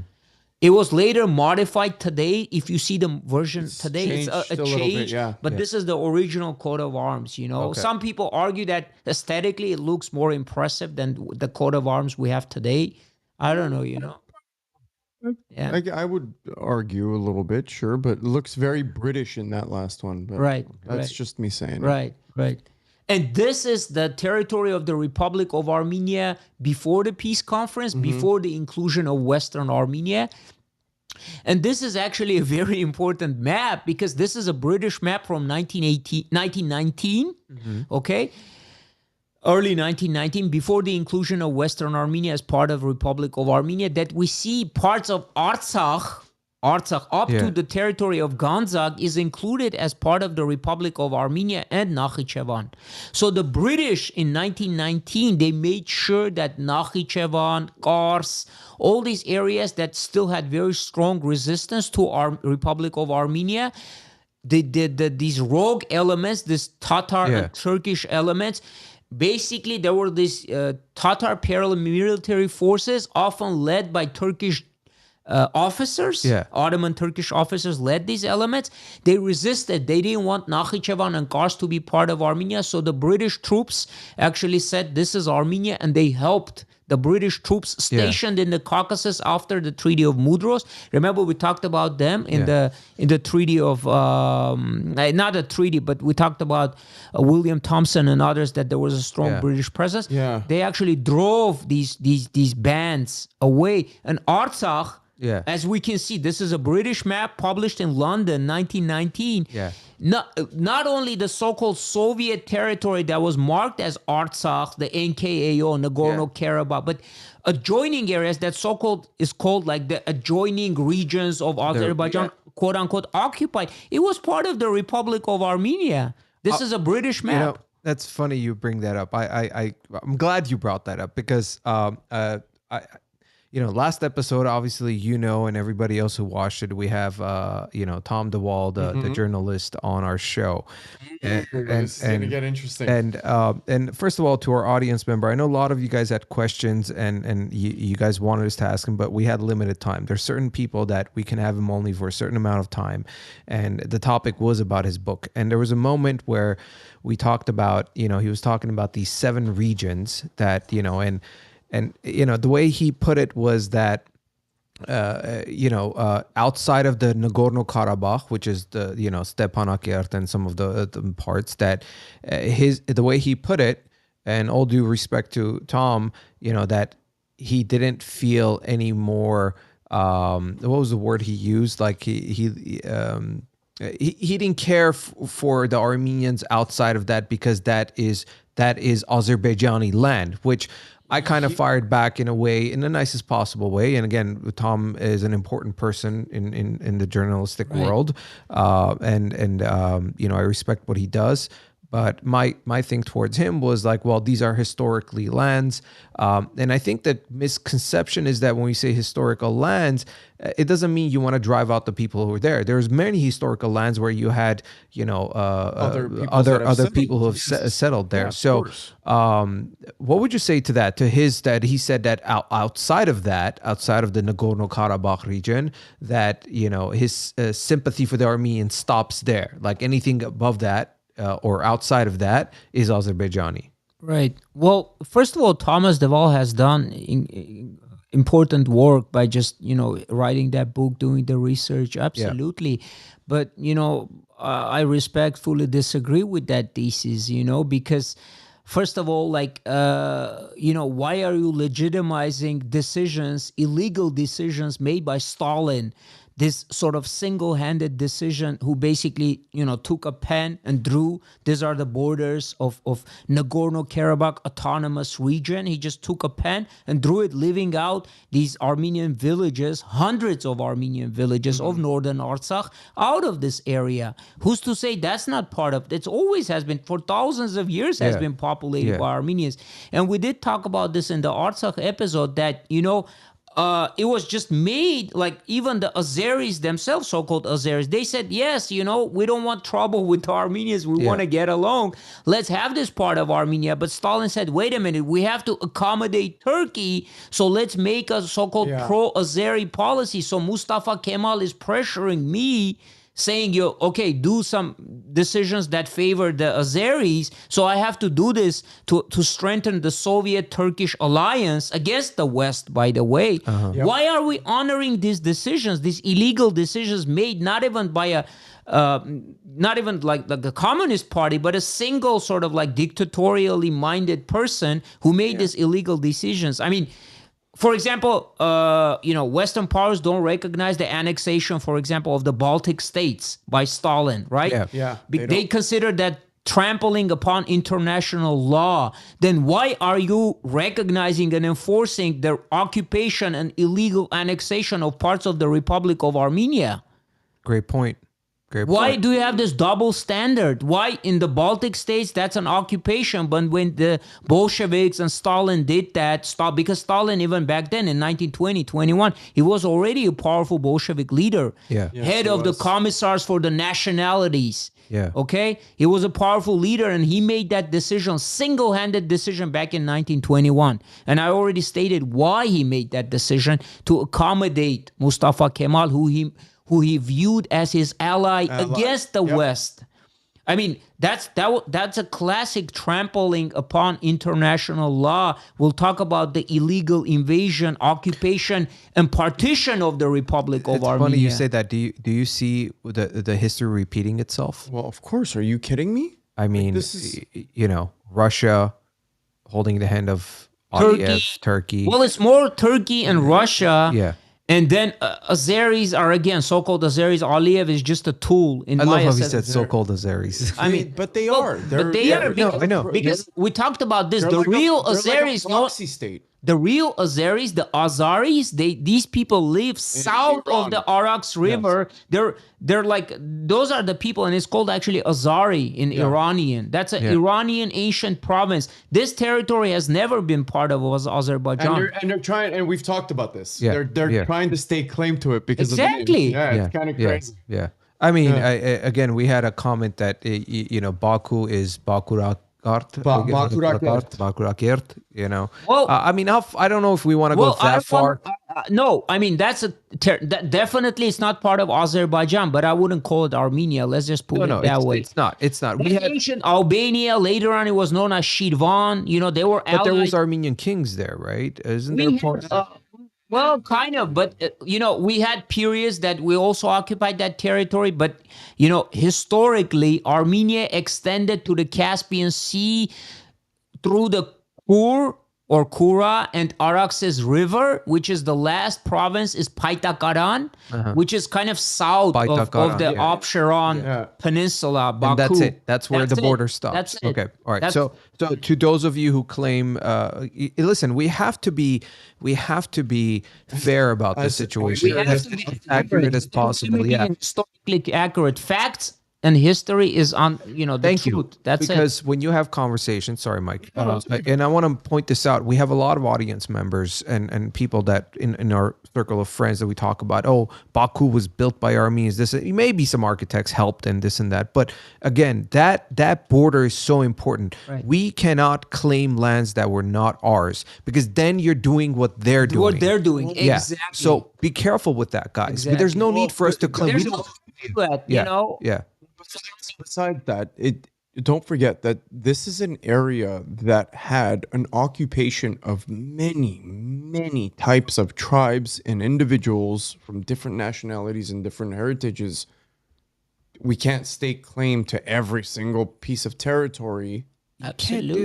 No, that's It's really, pun intended. the only people that can claim, and the Azeris are now even like exterminating and assimilating them, are the Lezgins, are the Avars. These are the descendants of the Caucasian Albanians. They're our natural allies. Unfortunately, most of them are on the verge of being exterminated by the Aliyev regime, by this pan-Turkist ideology. They're being Turkified. Those of you who are asking questions more about current situation, guys, we'll get to that hopefully at the end of the show. Like I said, right now we're covering the First Republic of Armenia, and I know we kind of get sidetracked here and there, which is fine, but I want to concentrate on this.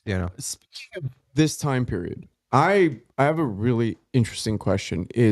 What was the political climate of the people, the overall climate during this time in Armenia? Right. What Well, was it like with the people? Let's say, what were they asking for? What were they yearning for? right.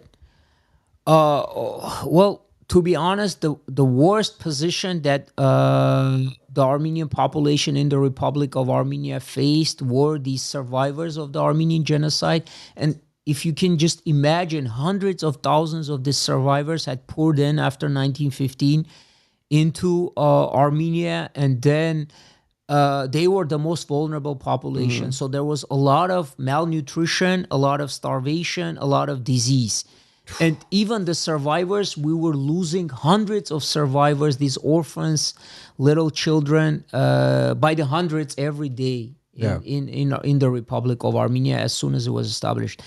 And it was thanks to mainly, I mean, other charities as well, but to the Near East Relief and President Wilson's administration, these Herculean efforts, the Near East Relief, obviously the American missionaries that we talked about, they were very much involved in the Near East Relief. They were doing most of the work. They were also collecting most of the funds back in the United States. Throughout all the 50 states had like chapters. All the 50 states, like all the schools, kindergartens, colleges, everyone was collecting our money to help to the survivors of the Armenian genocide. So coming back to that, it was not a happy time, Mike, unfortunately. Of course it wasn't a happy time. It was, for many Armenians, it was a time of to be proud of their, reestablishment of this important milestone. But we were faced with so much, issues. This mainly your entire race almost got wiped out. Exactly. So and those that survived, they were in danger also of starvation and disease. The orphans and plus just psychologically. Plus, even after the defeat, constantly the Turks and the Tatars were attacking us. Constantly, they wanted to make continued Armenian experience hell. Just basically, they were constant these reports. If you look at the archival evidence, which I have, constantly pouring in American and. Can I ask you something? When you say the Turks and the Tatars, was it the government or was it these renegade groups that were just just I don't know, just had no human, they didn't care about human life, whatever. They just hated Armenians. They were just, so that's what I want to understand. Was it the governments or their whatever so-called? Right. Well, the pan-Turkist ideology, even by this time, even so-called formally Turkey was defeated, it never went away. And as I talked about, the pan-Turkist ideology, the Turks wanted to create a vast empire, Turkic empire. When you say the Turks, you're talking about the government or was it a mindset of the people?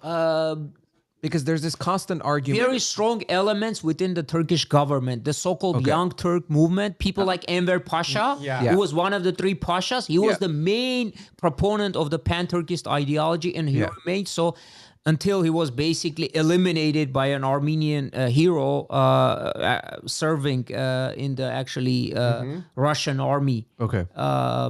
Melkumov, that was his name. Jakob Melkumov or Melkumian. In 1922 in Central Asia, when this Enver Pasha was trying to organize local Turkics against Russia, to dismember Russia, even Soviet Russia. This was part of his pan-Turkist drive. Basically, what we saw earlier, Vic, just that was the passport of the Republic of Armenia with the nice sort of writing Hayastani Hanrapetutun. And then this is the flag, one of the surviving flags from the period, the red, blue, and gold. Can we talk about the flag for a little bit? Sure. I know that for a fact that originally, and AGBU has these colors as well, and Boris Nubar was one of the founders of AGBU, right? If I'm not mistaken. Right. And the flag originally was supposed to be red, blue, and white. Yes. Why blue, white, and red. Oh, sorry, blue, white, and red. I had backwards. Blue, white, and red. That was the original flag of Armenia. Yeah. Why did they go with this? Because I feel like this orange clashes so bad with. I've never been a fan of that color being in our flag. Right. And I know there's been also a lot of debate, and when we got our independence again, there was this debate back and forth. Right. Well, absolutely. The same thing happened in 1918 when they were adopting the flag of the Republic of Armenia. There were different proponents of different colors. So this is actually one of the proponents were, and actually Pohos, Nubar, and others, especially the circle of the Armenian national delegation, they argue for the blue, white, and red flag. And they stated that reflected more our heritage, because the Bagratunis, the Arshakunis, and others used either blue or red, and white was kind of this neutral color that brought it together, right? It's almost like the backdrop. Backdrop, exactly. And incidentally, all those three colors, along with gold, is also present on our last coat of arms of Cilician Armenia, which was the last kingdom of Armenia. It's also present.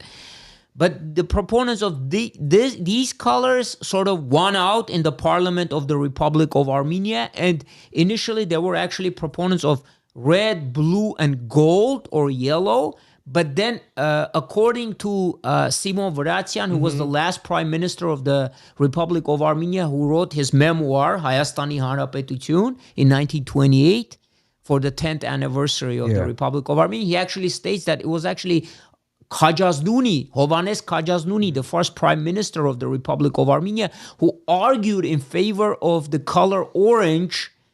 He argued that aesthetically, it's actually better than to have gold and yellow, or even have the original blue, white, and red. But incidentally, as you rightly pointed out, the AGBU, as the successor of the once Armenian national delegation, still carries the blue, white, and red flag. Beautiful. And actually, Nubar stated that it should be the flag of united Armenia. Once the Paris Peace Conference is over, it should be the official flag of the United State of Armenia.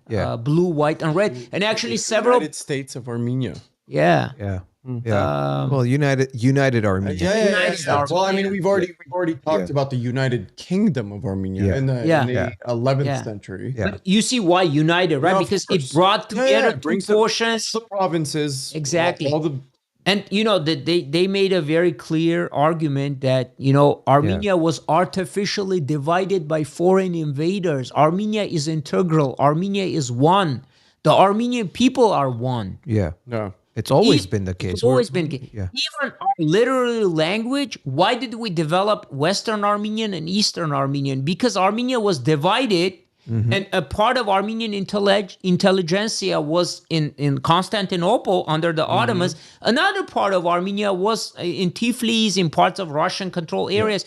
So even that was as a result of foreign domination. If there was a single Armenia, we would have, like at the time of Mashtots and others, we had single Garapar, right? Single literary Armenia. We wouldn't have two. But here's my question to something like that. When you're going on an international level to have these kind of talks in terms of who's going to get what type of territory, by the numbers we can make an argument, but is that strong enough of an argument on an international level to be able to, let's say, get certain types of lands, right? Like, and it might be a stupid question, but like, I don't know, maybe you would know better. I certainly don't.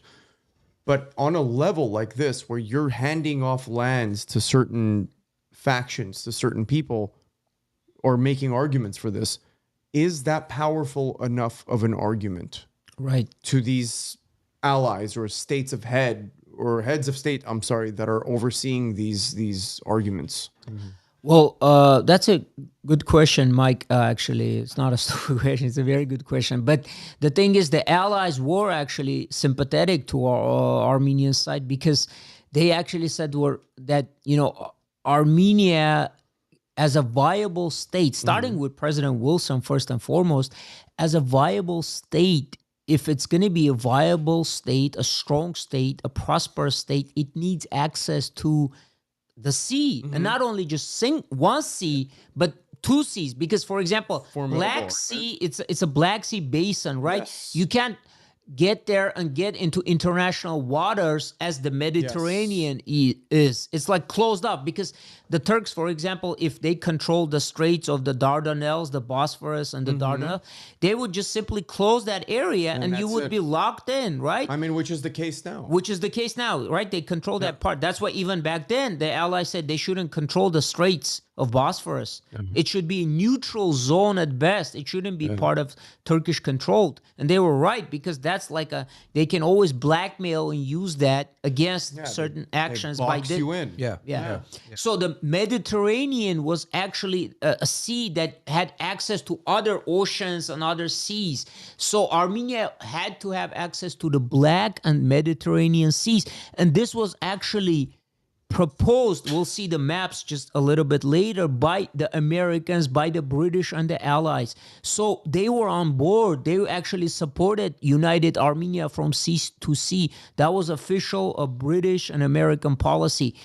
We just saw a poster or postcard of Armenia after its establishment in 1918. It's just a historic postcard. These are men of the Armenian armed forces from that period. Officers. You want to mention his comment? I want you. Well, first of all, I want to thank Khachatur for joining us. It's his first time. Thank you.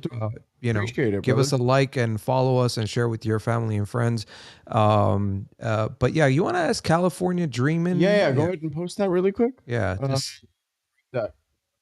So California Dreamin' is saying the First Republic Armenian government initially had no plans to becoming independent. They wanted to join Russia.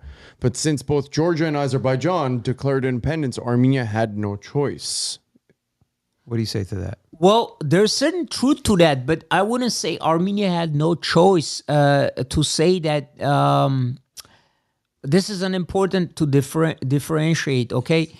Georgia and Azerbaijan, that they didn't declare independence on their own. Georgia was sort of like a proxy of Germany. Okay? So the main sponsor of Georgian independence was actually Germany, and the main sponsor of so-called Azeri independence was Turkey. Yeah. Only who were allies with. Exactly, who are their allies. Only Armenians fought as allies against the Ottomans, against the Central Powers in the battles of Sardarabad, Aparan, and Vanadzor. Okay, but so that's a false premise that that independence was just given to us and we weren't ready for it. No, I'm sorry, I don't buy that. But now I have a follow-up question, and this is kind of phasing away from Armenian history. It might be a world history question. Germany was crippled after World War I. After World War I, but we're talking about Mike. We're talking about mid 1918, right? This is before Germany's defeat. Before the defeat. This is before Germany's defeat. This is mid 1918. Okay. Germany was defeated and acknowledged its defeat on November 11, 1918. Yes. Okay, and that's considered the end of World War I, right? So they still 11 days before that, 12 days. Sort of clout to say they had some sort of voice in determining certain things. Absolutely. Okay. And believe it or not, they weren't always seeing eye to eye with their so-called ally Turkey on the question of Armenia. Well, for example, the Germans were saying, okay, you signed the Treaty of Brest-Litovsk, you should honor that. You're pushing too much. Yeah. You're pushing your own pan-Turkist agenda, which clashes with our own plans. They allies among themselves, Germany and Turks, they had issues, okay, and so they didn't see eye to eye. It almost felt like they were pulling skin apart for their own good. Right. We're just seeing some important. I mean, that was Oliver Baldwin, he was son of later Prime Minister of Britain, in uniform of Armenian officers with shoulder bolts, Hayastani Hanrapetutun. It's historic. Uniform of Armenia, and Oliver Baldwin was an important pro-Armenian British leader. Great, outstanding man. That was actually Herian, Captain Herian. Before that, he fought in the Armenian Legion, which, remember, we talked about Armenian volunteers in the French army. They formed a legion. These are, again, men of the Legion. Just a sample photo. Yeah. Okay. And men of the Legion who later on from the United States, American Armenian volunteers of the French Legion, Armenian Legion of the French Army. Okay. from Boston. This is a picnic later on, a get together in 1922, the veterans. It actually says that, I believe, 1922. Yeah, it says it on there, 1922. Okay. Yeah, interesting. And again, this is some of the men of the Legion that part of the French Legion and other allied formations. And believe it or not, in the center, that's Sepu, General Sepu, who was also at one point deputy of Andranik. The one in the suit? In the suit, yeah. He's an important military Armenian figure. Okay. General Sepu, who later, at the end of his life, lived in United States. And this is the Armenian Legion flag of the French army. It's actually in the War Museum in Paris, like a French War Museum. Really? This piece. Wow. Yeah. Okay. Interesting.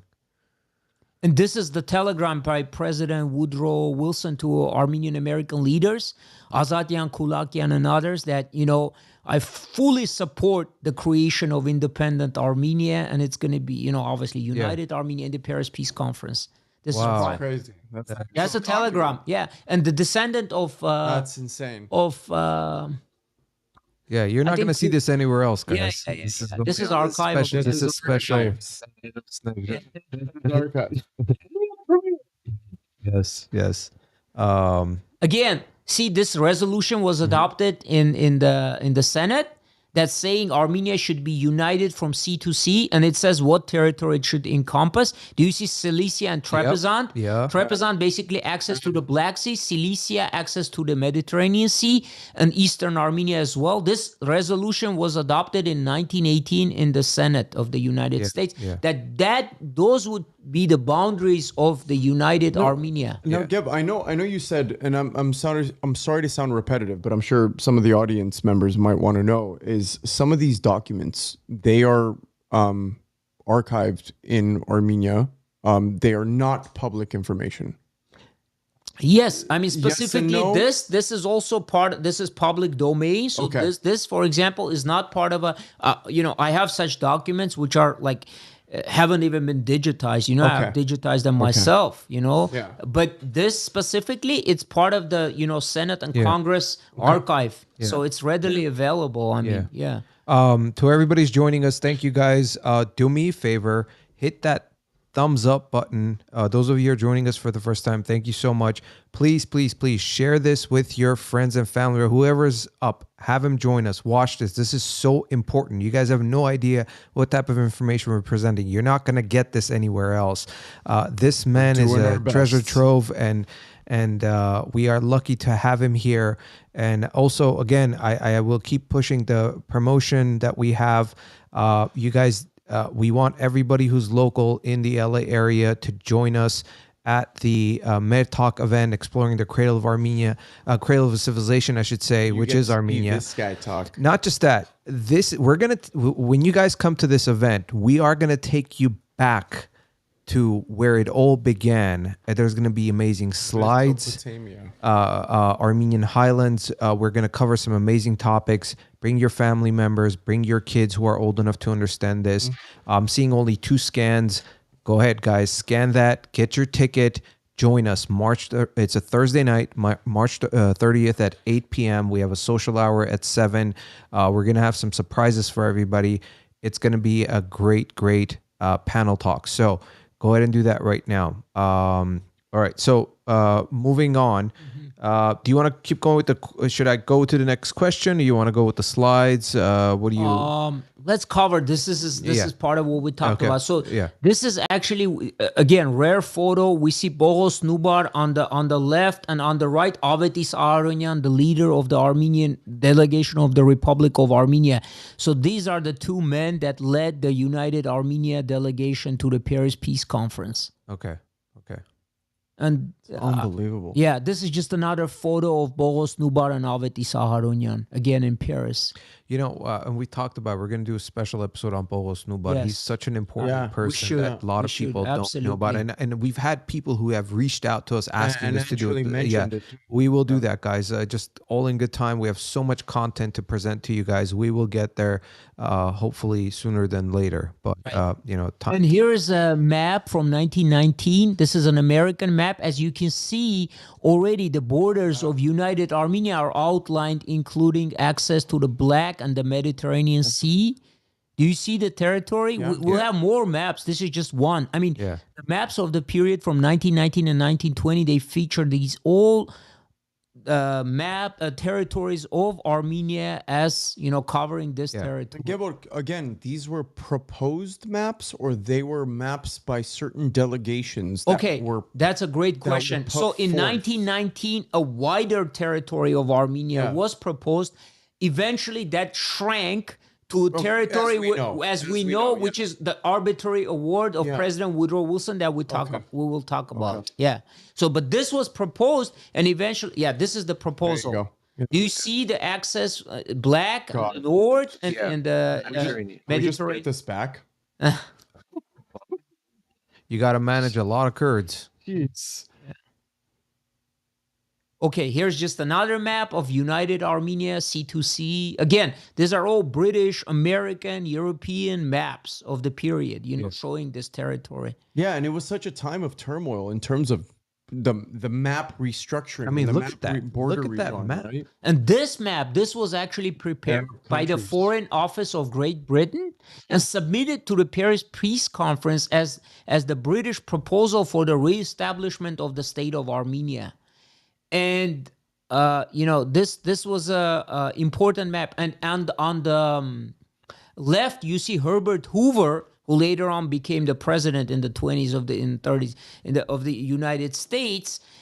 He was actually at this time head of the American Relief Administration in Europe, and you see the same map, United Armenia, on his wall. So he was also proponent, of the Armenian cause, of the reestablishment of Armenian independence, of United Armenia, and he actually posted it on his office. Okay, Scottsdale Tours. We'll get to that question, and you'll understand why we are showing this. So, and you know what? I'll bring up his comment. Okay. We'll wrap this up with his, hopefully. But his is, this is all good history. What good is it today? Armenia today is giving away Artsakh. Armenia today is doing nothing to fight for our history. Looking at the history only boils my blood. And it should boil your blood. But we'll wrap it up why we do this. Sure. But thank you for the comment. I'll take a snapshot of that, and then we'll get it. You want me to cover this now or no? Later. At the end. Okay, sure. What is the point of this? Okay. What is the point of this? So, okay, so moving on again, more maps here. As we can see, I actually have the physical map. I'm the lucky owner of this map. I have the original map with me, the physical. Let me take this off the screen. Give me 1 second. So that digital version you guys saw, this is right here, their original map that you guys see. This is this is worth more than, like I said, all the equipment we have sitting on this table. So, but you actually brought that with you. Yes, I going did. back and putting it on the screen so you guys can see it. Yeah. Again, this is an American map. So, as I said, these boundaries were proposed by the British, by the Americans at the Paris Peace Conference, and the reason they actually proposed this because they knew that a powerful Armenia allied with, Britain, with United States was also an asset for them. And what Woodrow Wilson said, and actually history came to, affirm what he actually said. He said, only a viable and strong Armenia is in interest of the United States. Yeah. If Turkey would remain strong and powerful, eventually it would just go back to its militarist Ottoman heritage, and it would reemerge once again in a militaristic fashion. And guess what? History proved him right. He was right. He said if Turkey remains in such a state, it would always draw upon this militarist aggressive tradition and would eventually be a problem not only for the West but for all of the region, but for the West first and foremost. And he was right. He said, Turkey cannot be an ally of the United States. I mean, it's just impossible. And there were some that argued, wait a minute, no, it can happen, it can work out, But look, I mean, Turkey never adopted, for example, the values of democracy in a true sense. It was never a democracy even in the 20th century. Yeah. Under Mustafa Kemal, it was a dictatorial power of a single party state. Those that followed him were military men. They did the same. There was like sham elections. Yeah. Then they had they had these military coups that constantly were happening in Turkey. Military juntas ruled Turkey, and now you have the Islamist government. They reverted more to the Ottoman period, which they called Neo-Ottoman heritage period. Neo-Ottoman policies. So he was right. And here's just a poster of, remember I talked about the Republic of Armenia, the ARF, and the national delegation, the Ramgavars, the two major forces. Here's a poster that united Armenia, brought these two Armenian major factions, Western Armenians, Eastern Armenians, ARF, the national delegation together. This is a commemorative poster of that. Wow. With some of the important leaders of the United Armenia delegation. In 1919, on May 28, the Republic of Armenia proclaimed the union of Eastern and Western Armenia as United Armenia. Yeah. From henceforth, they said we should never talk about Western or Eastern Armenia as such. That just divides us. There's one Armenia. There's one United Armenia. Yeah. This is that parade in honor of that in Yerevan. I don't think it should even be called United Armenia. It should just be Armenia. Armenia. Exactly. Yeah, because I said we were divided artificially by foreign invaders. Yeah. Why are you fitting into that narrative? Yeah. And this was like a triumphal arch that was also built on that day. May 28, first anniversary of the establishment of the Republic of Armenia, which proclaimed the union of Eastern and Western Armenia as one. Yeah. Integral Armenia. And actually there was a Armenian-American architect, a graduate of Columbia University, Tagakcan, that was his last name. He actually proposed to have this as the seat of parliament of the new building for United Armenia. As you can see, to a great extent, it looks like the Capitol Hill. Yeah, literally. Exactly. Interesting. Wow. Because Armenia's number one ally would be the United States. Yeah. And, obviously it would actually reflect that also. So, and he was a graduate of Columbia University. Imagine if there was another dimension where all this stuff actually came true. I wonder what it would look like. Well, for sure, I would say, definitely, even for United States, the policies throughout even greater Middle East, it would be easier. Some can maybe argue against that, but, I firmly believe that. Not just as, for example, Armenian, but, I mean, because what Wilson was saying, he was right. Like an alliance with Turkey would later be very problematic because the values that supposedly are shared are not in reality shared by the two nations. Democracy, human rights, etc.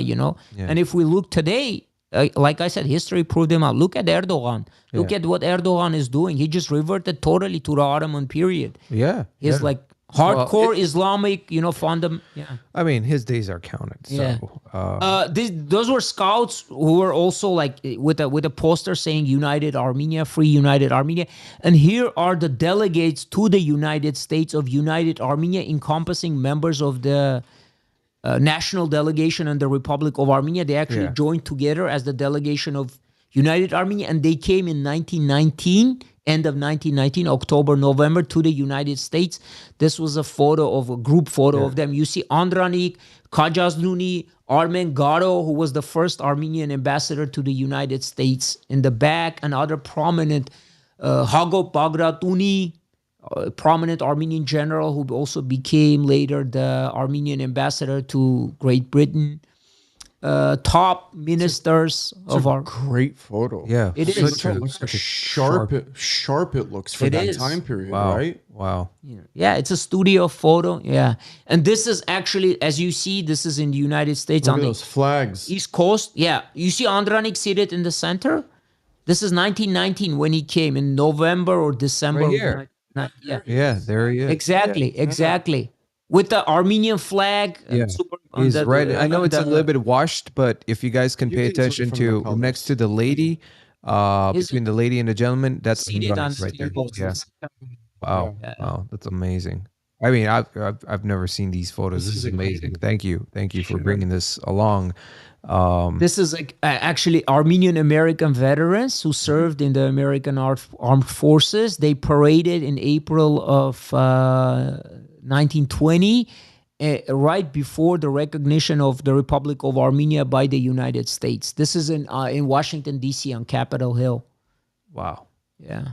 This is amazing. This is again Capitol Hill, Armenian American volunteers. All of them are Armenian American volunteers who served in the American Army in World War I, in the European theater and different other theaters. Are you guys seeing this? This is incredible. That's crazy. It's like time traveling back, and I mean things that we never knew about. I mean, did you know about this? No. Did any of you guys know about this? There were delegations and movements and groups and whatnot that were doing these right, things. it's fascinating. Back then. Yeah. Congress building.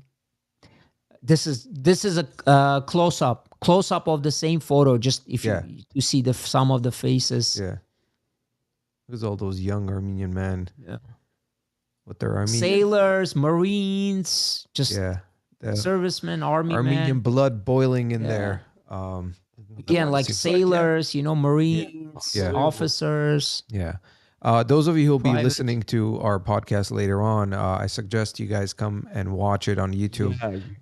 You're going to really a little bit of eye candy. See what we're showing. And here is Bainbridge Colby, the Secretary of State, handing Armenian American Jakob Kazanchyan, an officer, handing him a signed paper that says the United States recognizes the Republic of Armenia, which happened on April 23, 1920. Bainbridge Colby, Secretary of State. Wow. In the State Department. Again, historic photo. I want to, I know a lot of you guys are from the East Coast. Thank you for sticking around. We're past 2 hours. This is going to be a long one, guys. So, no, we have to cover this. Yeah. So yeah, those of you who might not be able to stick around, we appreciate it, but we're going to keep going. We still have more questions for Gevork, and I want to get to that video. I want people to see this. So we'll get to that soon. That was the seal impression of the Armenian delegation. At the League of Nations, which is the legal predecessor of the United Nations. Yeah. So we even had our legal representation in the League of Nations, Republic of Armenia. Okay. And here's another map of proposed Armenia. As you can see, already by 1920, there were arguments being made that, Armenia should not include that much territory, but should include a little bit less, unfortunately, because some were making the argument, Armenians have lost so many people that they wouldn't be able to control that area. Yeah. Like you talked about the Kurds and others, but that was a faulty, to be honest. I don't want to get into that too much. Ara Papian mentioned that. Yeah, that's a faulty argument. Yeah. That's a faulty argument because, but so, and this is a good map to show what we initially was proposed by the Americans, British, and the Armenian delegations, and what eventually was recognized through the arbitral award of President Woodrow Wilson as the international boundary of the Republic of Armenia with that red line. You see, so about half was left out, like Cilicia was left out, Lesser Armenia, all of that territory, by the way, that's just Lesser Armenia in the north and Cilician Armenia. I mean, historically. It's not like Armenians were asking for non-Armenian populated areas. Beyond that, first thing that caught my attention was the northern part along the Black Sea. You have now what could have established port cities. Exactly. For trade, and again, I know this might open up a different can of worms. We're not going to get into that, but imagine the possibilities in terms of trade. Oh yeah, economy. from over 100 years ago. I mean, look at that major portion of the Black Sea. Well, actually, the American delegation, known as the American Commission to Negotiate Peace, they were making these very important arguments that you're saying, that they were outlining Armenia needs this, ports. Yes. And they were even saying some have, for example, shallow, some are rocky, so they can't be used as proper good ports. Like the ports on the Mediterranean have this warm water outlet, so you need this. There's Ellen Semple and others, very important people that formulated all of these documents and outlined all of it. So this is what the Armenians saying. It was Americans, the British saying it.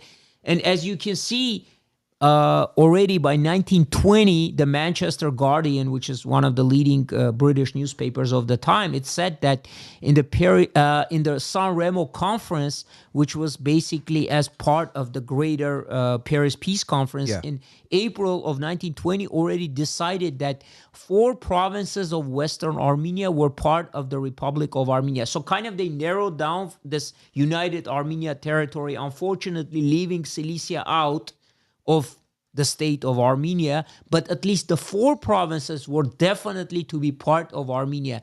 This was the provinces of Van, Bitlis, Erzurum, and Trebizond. Most of the territory of those provinces. Wow. Not all of them.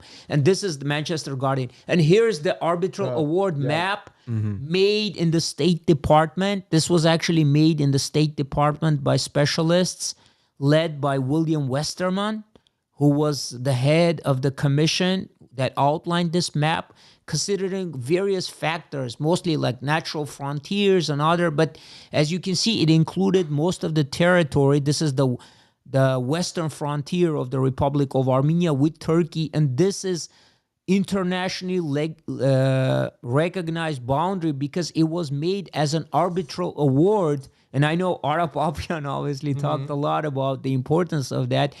Once it's set according to the Geneva Convention and other conventions, that's it. It's set because it's an arbitral award. And even before that, Turkey had already agreed that once the arbitral award is made, it's final without revision. That's it. It's set. That's it. The boundary has been established. Exactly. It's the nature of the award, arbitral award. It was agreed upon earlier, and a process that, as I said, began as early as 1919, culminated in 1920. Yeah. This is again the Manchester Guardian already outlining that this is the new frontier between Armenia. So they were getting ahead of the news at the time. Exactly. Yeah. This was like front page news at the time that these are the boundaries of the Republic of Armenia, and this was made according to the decision. Oh, the news was different back then. I mean, it was, but I mean, this is everybody kind of gathering bits and pieces of information that was coming out at the time and then putting it out there because they were trying to get ahead of it. Absolutely. Absolutely. And again, this is just a map from the period showing the boundaries of the Republic of Armenia with already the set boundaries. Do you see like Republic of Armenia with the 4 provinces of Western Armenia along with Eastern Armenia? And it has nothing to do with Turkey. This was already set. International maps were being published that these are the boundaries of the Republic of Armenia. This is not just a proposal. This is final decision. Yeah. Unbelievable. This is final. This is, again, showing map of between Armenia. It says Armenia, right? And then Turkey. Yeah. Kurdistan was according to the decision. It was an autonomous area within Turkey.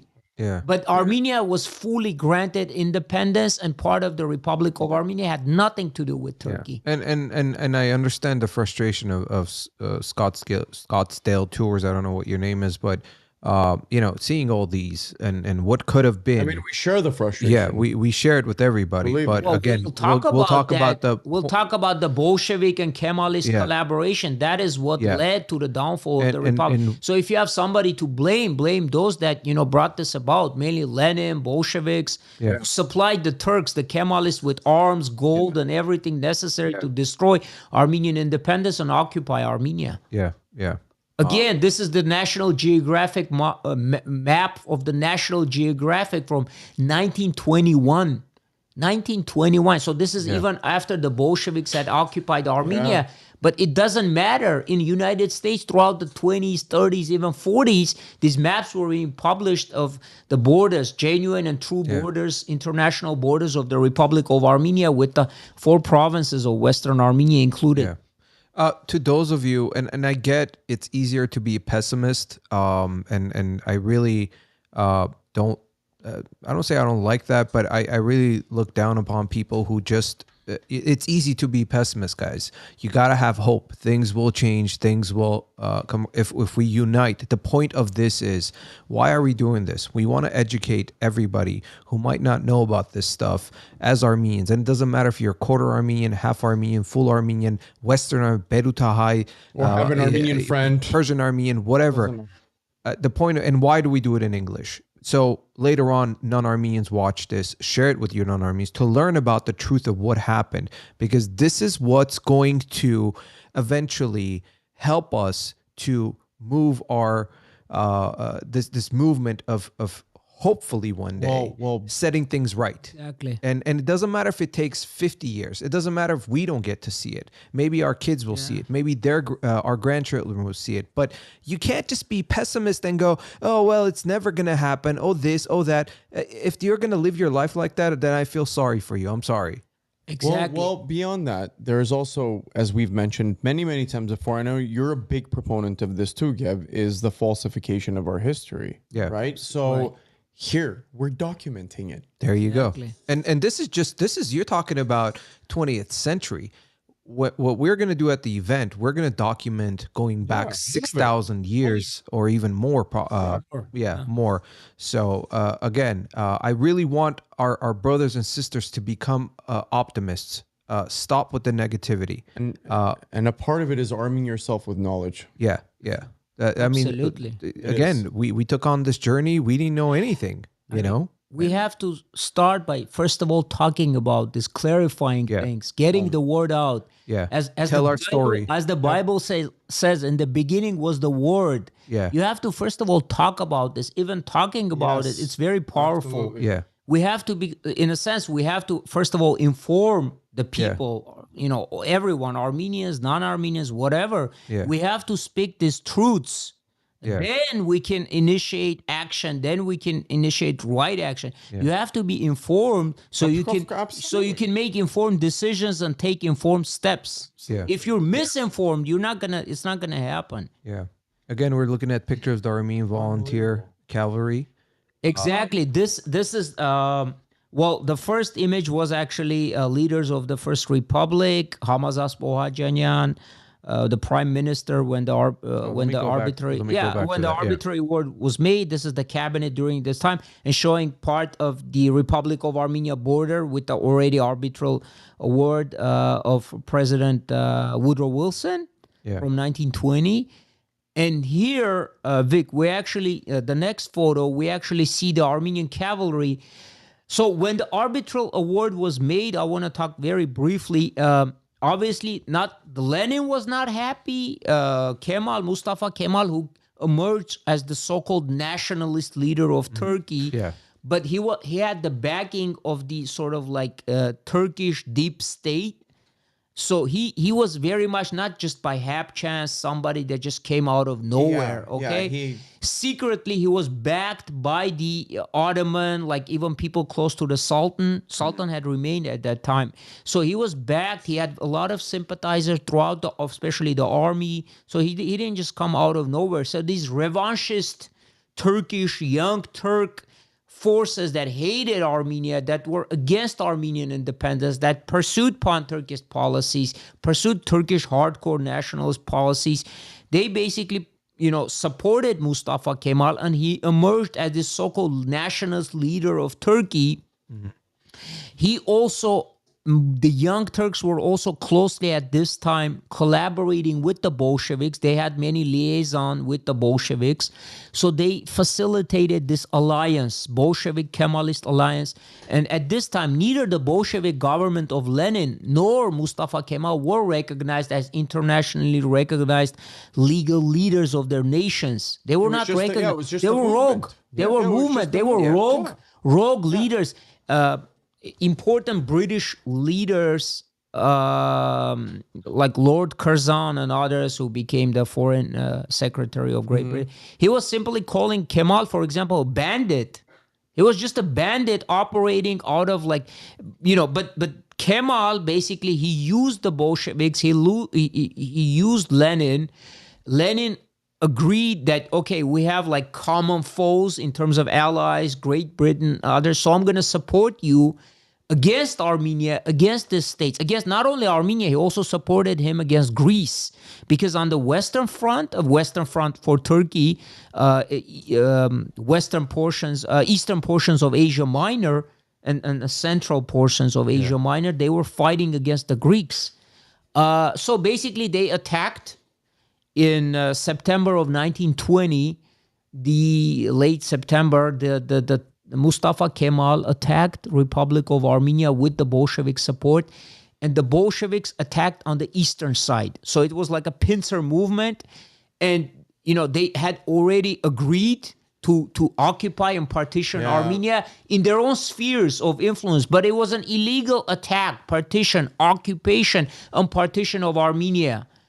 And they installed this puppet Soviet government in December of 1920, which was never recognized by the Allies, by the United States. And this is actually a map over Near East relief from 1921. If you look closer, it actually says even territory of Armenia occupied by the Kemalists and occupied by the Bolsheviks, showing the boundaries established by President Woodrow Wilson. The caption is there. It's highlighted in yellow. I don't know if you can zoom. I can't zoom, but I can see the screen. Yeah. It's important. It says portion of Armenia controlled by Soviets. Do you see? It's more like checkered, and with the lines. Founded by President Wilson. Wilson. Yeah, Wilson. Boundary of territory of whatever. Armenia. Of Armenia, yeah. I mean, this is important because it shows that this illegal invasion, attack, occupation, and partition of Armenia was never recognized by the United States, by other European powers, never, ever. And we'll talk about more if you want to talk about the liberation of Kars and Nakhichevan. Okay, I did talk about that. Remember, I said the British helped. Yeah, for that. That happened in 1919. Vic. Yeah. Okay. I'm losing track of our questions here. We're going through so much information. Yeah. Okay. So what are we looking at here? It will be noted that the line of boundary.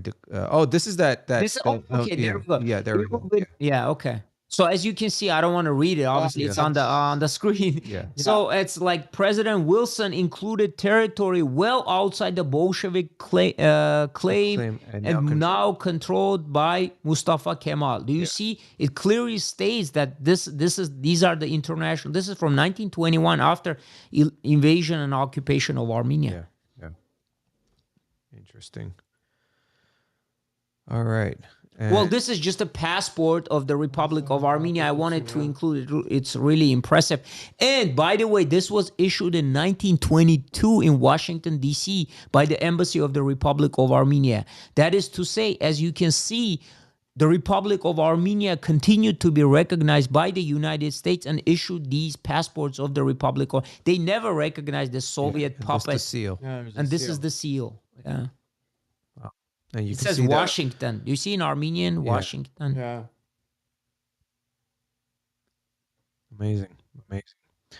And here, this is a map from the 1925. Another different map. Different map. It continued to show the borders established by President Wilson as the true borders of united, free, and independent Republic of Armenia. 1925. Yeah. When, the Soviets and the Kemalists had already occupied and partitioned. And the maps from 1930s are the same. They just continue to show these boundaries, 1930s, 40s.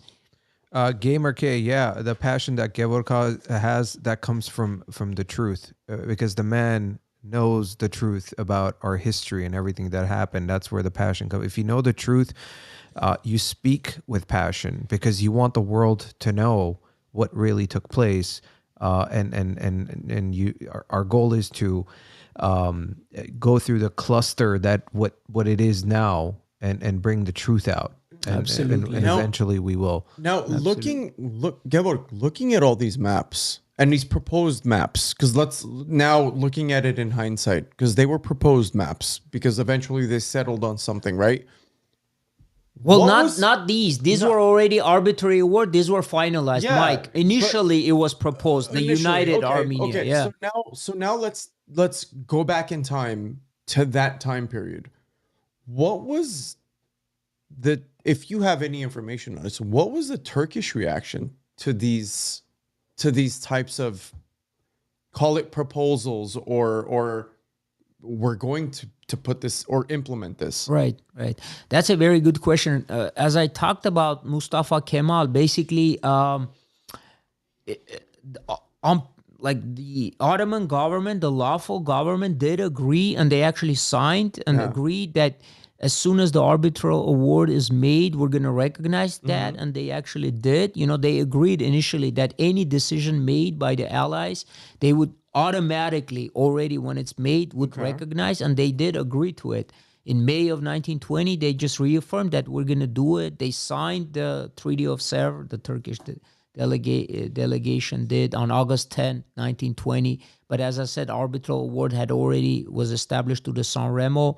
These are just maps of showing like the United Armenia, and then it's changing. These are various maps. That earlier one was a Norwegian. Unbelievable how many different versions there are, man. Yeah. I mean, It's can you imagine crazy. a constant battle of back and forth Right. of Feels these like maps? Something changed. And I feel like that's what's happening now, right? Yeah. This whole Right, back and forth, right, which right. map is going to be used, which Yeah. borders. It's Exactly, like history exactly. repeating itself. And that's the point. So we should definitely pursue the arbitral award maps, because that's affirmed and by international law. So it's not like fluid for us. We have a course. We have a course of action. We just have to pursue it in a right way. Yeah, and that comes from the unity of every Armenian, Exactly. the diaspora, Yes. Armenia itself, the government, and unfortunately, there's a huge division right now. And as you guys talk so many times, that opponents of Armenia and Armenians have used this tactic of divide and conquer. But again, it's not just with our history. You look at any world history. This is just a common tactic that's used. I mean, it's what. yeah, but we keep falling for it. Yeah, well, listen, one can argue it stems from the art of war, from Sun Tzu, right? Dividing. Of course. But this has been used for millennia. Yeah, before him. It's not. Yeah, It sure. was used before him. It would have been like, hey, I'm going to write about this. Yeah. He was perched up on a stone watching the teller. These are just maps. So even after World War II, the British, that was a map made by the previous one made by the Foreign Office. They stated that, that Armenians continue to claim that, rightly so, that, this is a territory of Armenia occupied by Turkey. And even British Foreign Office made that map in 1946, saying that, boundaries established by Wilson. That was just showing that. And even USSR at that time, out of its own reasons, Stalin, he kind of changed his policy towards Turkey. He actually officially sent a note to Turkey saying that you are occupying part of this territory, and this territory is part of Armenia. So even Stalin, can you imagine, he was trying to utilize the arbitral award, but already to his advantage as a political weapon. I was about to ask, why would he sort of not change, but alter his stance on it? Well, exactly. That's a very good question, because at this time, Turkey, during World War II, it supposedly was neutral, but in his eyes, Supposedly. it was sided with Germany against the USSR. It supported Germany. Yeah, the Turks and they actually opened in the USSR for foreign ministry. They opened a special case. They collected all these documents. Territories of Armenia occupied by Turkey. This is from 1940, from 44, 45, 46. So, and it opened up a case. And actually, as a core for this, they used the arbitral award of President Woodrow Wilson saying, okay, this is the international boundary, and Turkey, it's in Russian, Turkey has occupied the territories of Armenia. So even Stalin in the USSR knew that the arbitral award is valid, but he tried to use it to his own ends. Yeah. You know, but we're not doing the same now as an independent country. Can you imagine? Wow. Here are actually Armenians, as you can see, gathered. Honor President Wilson. President Wilson's boundary of Armenia. Honor President Wilson's boundary of Armenia. This is 1946, 47. Armenians gathered in the United States in support of, once again, reestablishing historic justice, reestablishing the boundary between the Republic of Armenia and Turkey that continued to be occupied. Those 4 provinces occupied by Turkey. Yeah. Here, just a wider shot of the same event. I forgot 46 or 47. There were several, I believe, until 48, 49. The Armenian, and here it is again. This is another from 47. Again, as you can see, so many delegates, even from not only United States, but other parts of the world. Armenian World Congress. This was Waldorf Astoria in New York from April 27 to May 2nd, I believe. This was held. Very important in 1947. Here we see a close-up shot in which you can see there was an important poster made at this time by an Armenian artist. It's a famous poster. Zaven Melik. Yeah. And this, you can actually show it like a close-up, same poster. It was it was an Armenian American artist, Zaven Melik. It basically, President Wilson points to those provinces and says that belongs to Armenia. Yeah. This is the actual poster. This is the actual poster. Wow. I have the poster. It's like a postcard, but this is the copy from that, just a little bit enlarged. Yeah. Big. Wow. I actually have the actual postcard. Okay, and on the far right, seated in the uniform, that's a very famous Armenian American general, Haik Shekerjan. He's actually the first Armenian American to graduate from West Point in 1911. So he's the first Armenian. He went to Armenia, Republic of Armenia, as part of the American military mission to Armenia in 1919. We'll talk about that more later on. Okay. Haik Shekerjan. On the far left, he was a big supporter of the Armenian cause, 1947, New York. Here's Haik Shekerjan when he graduated from West Point in 1911. First Armenian graduate. I wonder his descendants. Do they know? Are they around? Do you know anything about his descendants? Oh, that's a good question. I never looked into the descendants. Yeah. But he was an amazing Armenian, very patriotic, Yeah. And in World War II, he already became a brigadier general. So he was very decorated. After World War II... This is him? This is him. As a general? Haik Shekerjan, as a brigadier general, yeah. After World War II, he actually even helped a lot of Armenian POWs that were stuck in Germany to actually move to the United States. A lot of the Montebello Armenians from the 1940s, they actually... Yeah, they were... The displaced persons, the DPs, he helped in the 1940s after World War II. You see, this is from 1960s. Armenian territories unlawfully occupied by Turkey. And they still gave us water. Yeah. Exactly. But an important point to be made when we actually struggled for, recognition or reaffirmation. It's actually not recognition. Remember we talked about that? We have to say reaffirmation of the Armenian genocide. We should note that we should fight for eliminating those consequences that came about as a result of the Armenian genocide, which was Turkish occupation of Armenian historic lands. So when we fought for the Armenian cause, when we fought for the reaffirmation of Armenian genocide in the 50s, 60s, 70s, always it was mentioned that not only a genocide took place, but they actually killed the native Armenian population and occupied their land as a result of their genocide. The indigenous people. So the genocide was a tool to actually occupy their native homeland. Yeah. So that's a key word, indigenous people. Well, That is so important. Exactly. Well, it's been a common practice to use not just with our heritage, but with many others.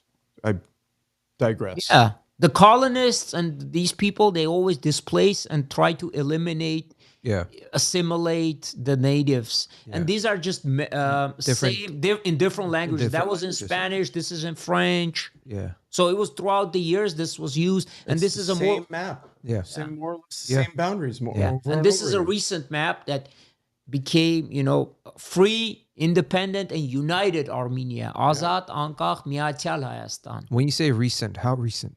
Oh, this is,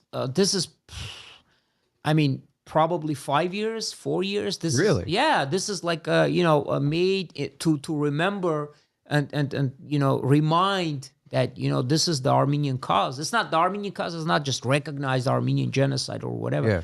What about the territory that has been occupied by those that actually committed the genocide and killed the population that was living on its native soil? Yeah. That's called patricide, actually. Sometimes the word patricide, like elimination of the homeland of a people, is used.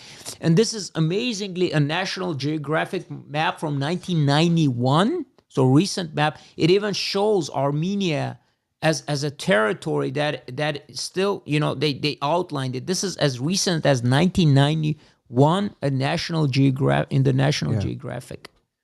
Interesting. Well, so much information to take in. I feel like I got to go back and watch this episode multiple times. Learning. Yeah. I want to thank everybody who's still sticking around with us. We're getting close to 3 hours. We're going to keep going because we still have quite a few information to cover.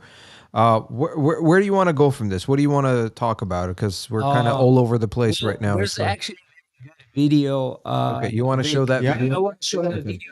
I don't know. Can I talk simultaneously? Yeah. I actually want you to. Some sound like. There is some sound. I've lowered the sound so we can talk. I actually want you to narrate this. Okay. So guys, this is a video that has been pretty much brought back to color, and they added some sound to make it as real to seem as real as possible. They did a great job, and it's as clean as possible for the time.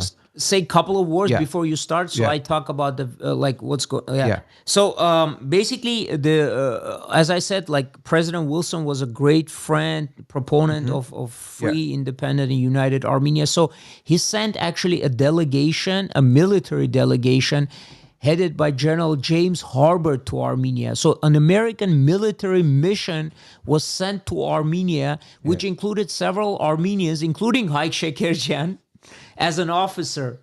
It was an officer of the American army at that time. Haik Shekerjan was part of it. There were other Armenians part of the mission, Armenian officers. Haruchun Khachatryan, for example, an Armenian officer serving in the American army, was part of it, and other Armenians also, Hagop Kazanjan, etc. So this American military mission to Armenia came, headed by James Harbert. He began in 1919. He landed through a ship from Paris in Constantinople. From Constantinople by land, he traveled to Mustafa Kemal occupied parts of Western Armenia, Arber, Sebastia, Garin, these areas. They traveled through there. Then they reached the Republic of Armenia, those parts of Armenia that were Armenian controlled. Kars, they first entered Kars. From Kars, they went to Gyumri and to Yerevan. So this footage, this is just part of it that has been colorized. That part, the film was made by the American military mission of James Harbert. So he made it, he documented, and he actually proposed, it was basically a fact-finding mission to Armenia. He said that, yes, United States should support Armenia, should be an ally of Armenia. There we go. So this is in Kars. This is the Armenian army marching in Kars. And the footage is taken by the, American military mission to Armenia. That was the official name of James Barton mission. It was a large mission. Wow. It was a lot, and this is these are Armenian troops in Kars, which was still Armenia held. This is again James Harbert and other leading American generals and officers exiting Armenian government building in Kars. So this is September 27, 1919. He began this is Armenian flag bearer. Do you see like Armenian cavalry detachment? The original was actually black and white. This has been colorized. It looks like it's trying to find some sort of color. Yeah, it's been colorized, and sound effects had been added to make it more realistic, And this is already, this is the mission already in Yerevan. When it reached it, I believe September 29, 1919, 2 days later. This is a famous, do you know the cognac factory? There's which one? The Herosner Yerevan Ararat factory. Yes, this is right the canyon right there. Now the victory of bridge at Hachtanaki Kamuj Gorasman. This is actually there, the Herosner Gorge, and this is Armenian honorary. Seriously, yeah. This is the Armenian cavalry detachments actually greeting the mission to Armenia. This is wild. This is great footage. You see, they actually came with their own cars, with their own provisions. The American military mission. This is already James Harbert, marching in streets of Yerevan. Today's Abovian Street, Hanrapetutian Street. And back then. Back then. So crazy. Yeah, this is American. This is Armenian army marching in honor of the mission. This is unbelievable. Wow. Yeah, taken by the Americans.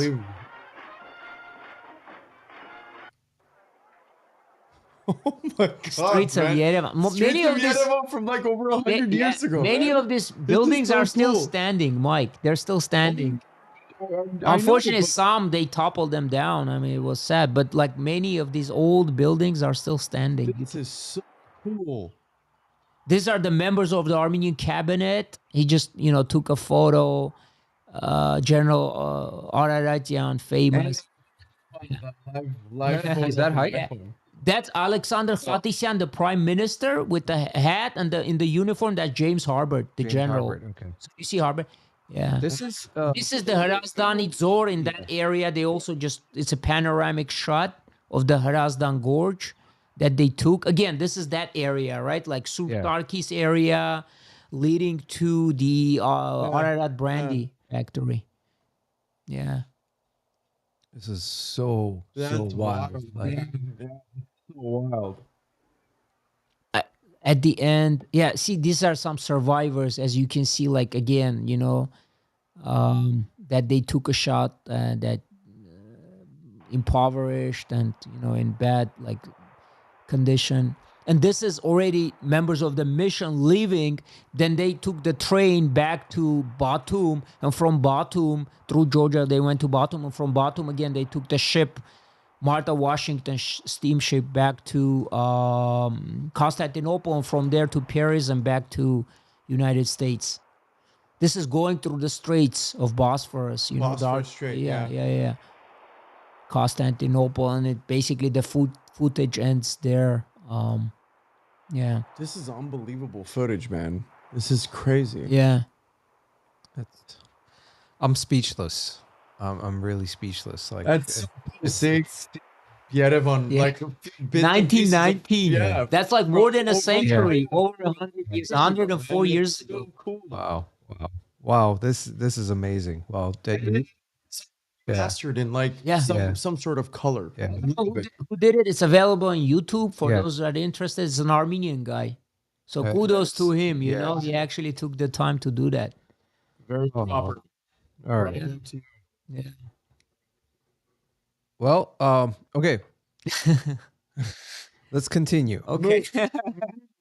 Moving on. What are we jumping to? We might be talking about a little bit of Sunik and Nakhichevan, maybe, huh? Yes. So very importantly, as a result of this attack, maybe we skipped few questions, but that's okay. It's fine. I mean, it's fine. Yeah. It's not a thing. I mean, it's not that we skipped it. We covered it. That's why I'm trying to. the Turkish reaction Yeah. to Yeah. some of these maps and Yeah. whatnot, right? Yeah. Like, Yeah. I think it would be wise to talk about what or followed this situation. What Right. happened to some of the provinces that were given to us and whatnot, Yeah. right? So- like Syunik, for instance, Exactly, and Nakhichevan. exactly. And what happened with Right, Nakhichevan? right. So as we said, this was like, the Kemalists basically occupied those territories of western portions of the Republic of Armenia, right, including those 4 provinces of Western Armenia, including Kars. They occupied Kars. They occupied Ardahan once again, which was eastern Armenia. But the Azeris, with the help of the Bolsheviks, they initially staked claimed at Artsakh, Syunik, and Nakhichevan. But Nizhde, Garagin Nizhde, the great military commander, said, we're going to resist. Yeah, we're going to resist at any cost. Syunik would never be part of this so-called Tatar entity. I mean, obviously. And then, he vowed to resist, and very effectively so. In Syunik, he organized the resistance, Garagin Nizhde, commander, against these Bolshevik and Tatar hordes, and they never actually were able to actually take Syunik, and it remained de facto independent until mid 1921, until July of 1921. Is this the uprising of 1920? No, the uprising of 1920 was actually the Bolsheviks. I didn't talk about that much in that episode, but the Turks, when the Kemalists attacked, they only succeeded on the Kars front, but that actually collapsed when they were able to take Kars, helped them to basically push their forces deep inside Armenia. But for example, on the Igdir front, they weren't able to succeed because Dero very successfully, he repelled all their attacks. So I have to say, although unfortunately on the Kars front, our army didn't do as well against the Kemalists, who were again funded with weapons, with money by Lenin. Not only they were funded, the Kemalists, with those weapons, the Bolsheviks actually, this is the sad part, they were able to even bribe some generals and officers of the Armenian army to sabotage the defense of Kars. The same old thing over and over again. Can you imagine? That's why in Kars, they were able to so easily to penetrate Kars fortress and other areas, but on the Igdir front, they completely failed because the saboteurs were not as successful. The only criticism of Armenian leadership of the time, the defense minister Ruben Terminasyan, he should have saw this coming, because in May of 1920, Bolsheviks already bribed same people, and there was so-called May uprising by these Bolshevik elements that already toppled the Kars local front and government as early as May of 1920. But the defense minister, Ruben Terminasyan, instead of sacking those people that were bribed by the Bolsheviks, including like generals, quote-unquote, like Artem Hovsepian and others, he never removed them from power, and they remained on the Kars front for another half a year. So the same thing happened already. You should have known in May that area is the weak chain in your defense. You need to do some major changes. He didn't do that, the defense minister of the Republic of Armenia. So more or less, you're talking about the Ottoman pressure, and now you have the Bolsheviks, more or less, I guess let's loosely say it, working together. Yes, absolutely. They More worked or hand less. in hand. Yeah. And after attacking and occupying and partitioning Armenia, they turned on the Greeks. Because the Turks were also the Kemalists. And I'm not going to say the Russians, not because I'm a Russianist. I'm just saying the Bolsheviks. Well, There's a big you're difference. actually right, because the lawful Russian government, the provisional government of Alexander Kerensky, was very much in favor of Armenia. Yeah. Why? Because it also was supportive of the Allies. It was on the Allied side, but the Bolsheviks were not. Bolsheviks were sympathetic to Turks, even Germans. Yeah. And the Bolsheviks, even in Russian historiography, they were called great betrayers because, like I said earlier, according to the Brest-Litovsk Treaty, they handed over to the Germans some 1 million square kilometers of land of the Russian Empire. They just handed it away with a stroke of a pen. Unbelievable. And the Turks, they constantly used the Brest-Litovsk Treaty for all the later treaties that were imposed upon Armenia illegally. They constantly used that as a basis and a reference. As far as Lenin and Mustafa Kemal, I mean, their collaboration to eradicate basically the independence of Armenia. What was the motive behind it? What was the main reason that they did this? Can you talk about that a little bit? Sure. Well, as I said, mainly they were driven by the fact these two outlaw rogue regimes, not recognized by the international community. There was no. But is that what they brought them together? That's what I mean. Like, not only that was a part of it. But you're making that's a great question. The Lenin hoped that through Turkey, since the Caliph was the head of the Muslim world, they would be able to spread the Bolshevik revolution in the Muslim world, believe it or not. Yeah. So So Islam for them, Muslims, were important conduits of their own revolution, their world revolution. And he believed that if we get the Muslims on board, throughout the world, that would help to facilitate our world proletariat, quote unquote, revolution. So this was a bigger agenda than what it seemed. Absolutely. Yeah. At the time.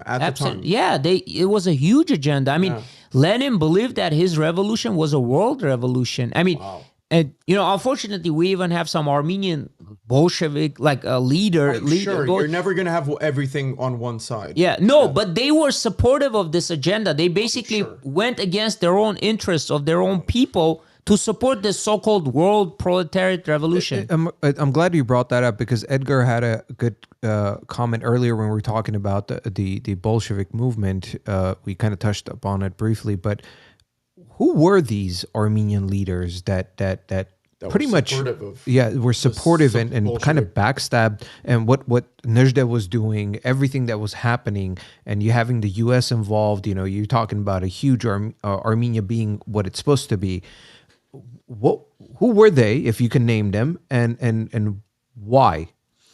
Well, some of them were actually, hardcore believers. They were converted to this creed in Russia. Others were simply, just tools, like even turncoats. Useful tools, as even Lenin called them, people like that. Like basically they went along with what Lenin would tell them. They served the agenda. And why? Well, they had different reasons. Some actually believed that, others were simply useful tools, as I said, or useful idiots. Sometimes they're nailed it. I think even Lenin used those terms. Yeah, because it's even happening today in different parts of the world. Right. So basically, for them, they actually believed that the nonsense. What is sad is, I mean, how didn't they realize that even Mustafa Kemal was playing them? He was a nationalist, hardcore nationalist, but he was pretending to be sympathetic to the Bolsheviks, even pretending when they attacked Armenia, these Kemalists even pretended that they're Bolsheviks, that they're also part of the Bolshevik movement, which was absolute nonsense. They were hardcore anti-Armenian nationalists. Yeah.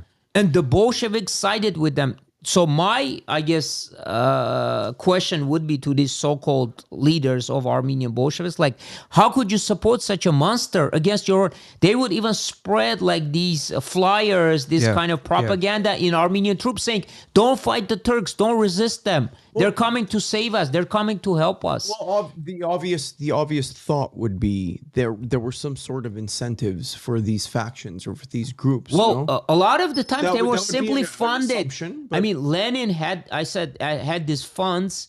He paid the Kemalists. He paid out of his own treasure, out of his own arms, all these instigators, saboteurs, agents. Are you kidding? All of Armenia, Republic of Armenia, would cover these people.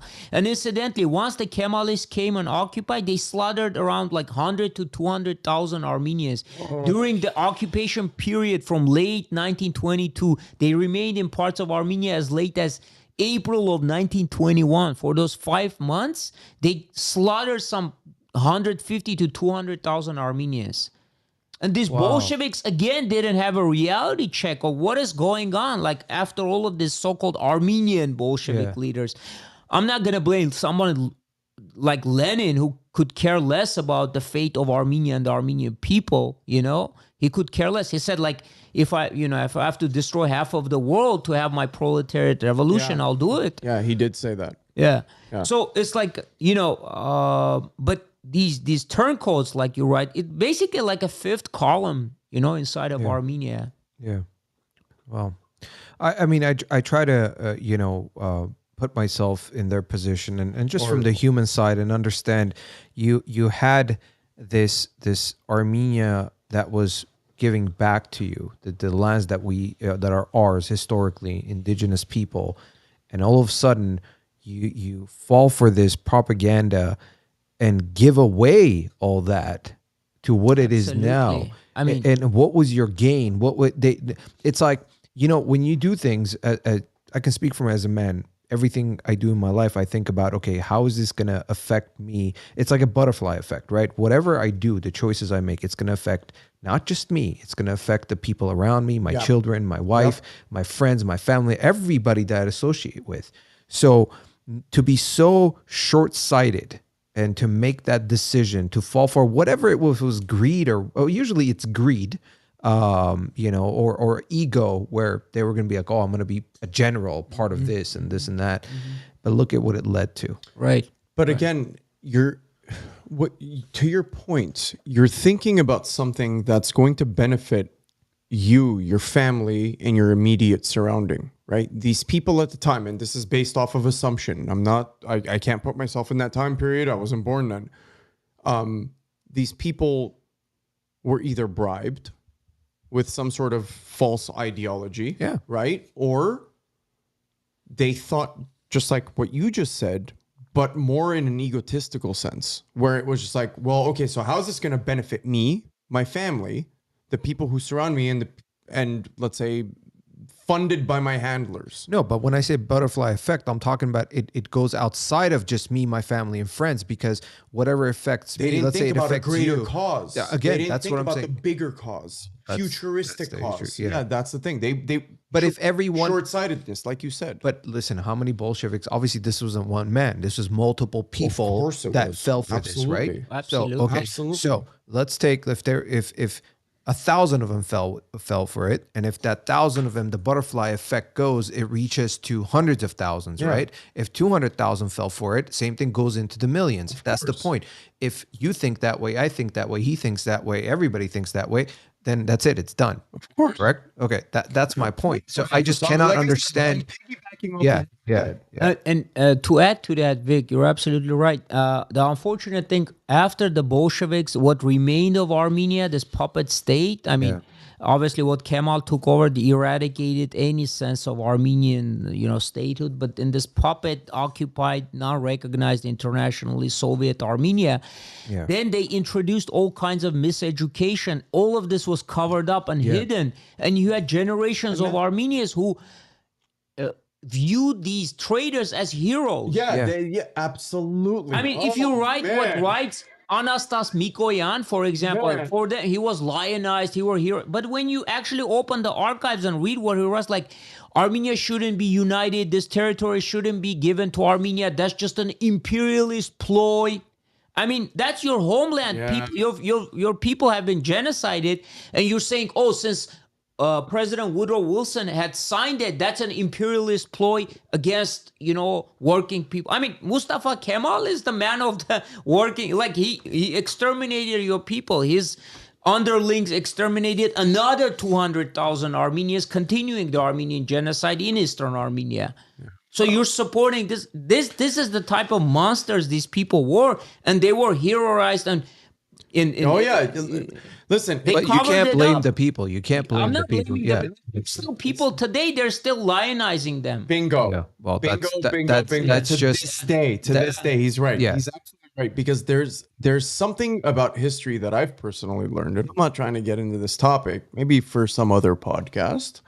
But what are you looking at? Who are you starting a podcast with? I'm just curious. I'm just saying. But I got 20% rights on that. Give you 40%. If you want to join, but it seems like a lot of the people from our not so distant past that have been glorified have now kind of like once these not truth, but the information starts coming out more rapidly about what really happened, like what we're talking about tonight. Like, wait a minute. These people were not so wonderful after all. Exactly. So many figures over the last, like, let's say 150 years at least. I mean, there's, as they say, like real history and then history that was written after his story. Yeah, exactly. Yeah. I mean, that's the important. Like, we have to really discern and we have to really dig deep into We have to. That's what we're doing. Yeah, it's amazing that what we're doing is so important. We've been saying it so much. You know, that leads me to my next question, and then we'll have some other topics. We'll cover some other things, but kind of like to wrap this up. Obviously the Bolsheviks take over, everything falls apart. From everything we've shown and covered, what would you say the legacy is of the First Republic of Armenia? Well, good question. Yeah, it is. Well, first of all, definitely, if we didn't have the First Republic, we wouldn't have even the puppet, the internationally not recognized Soviet Armenia. The Bolsheviks would, if they would take over this area, it would simply be part of this foreign territories. We wouldn't have this very important legacy in terms of international law. The recognition of the Republic of Armenia that was made in 1920, in January by the European allies, in April by the United States, and the United States incidentally recognized just the Republic of Armenia. It never recognized Georgia or Azerbaijan as independent republics. We would never have none of this, and then we would never have even the Armenia of today, our own independence, because like I said, simply it would be part of this neighboring states of, I don't know, so it would be just dissolved.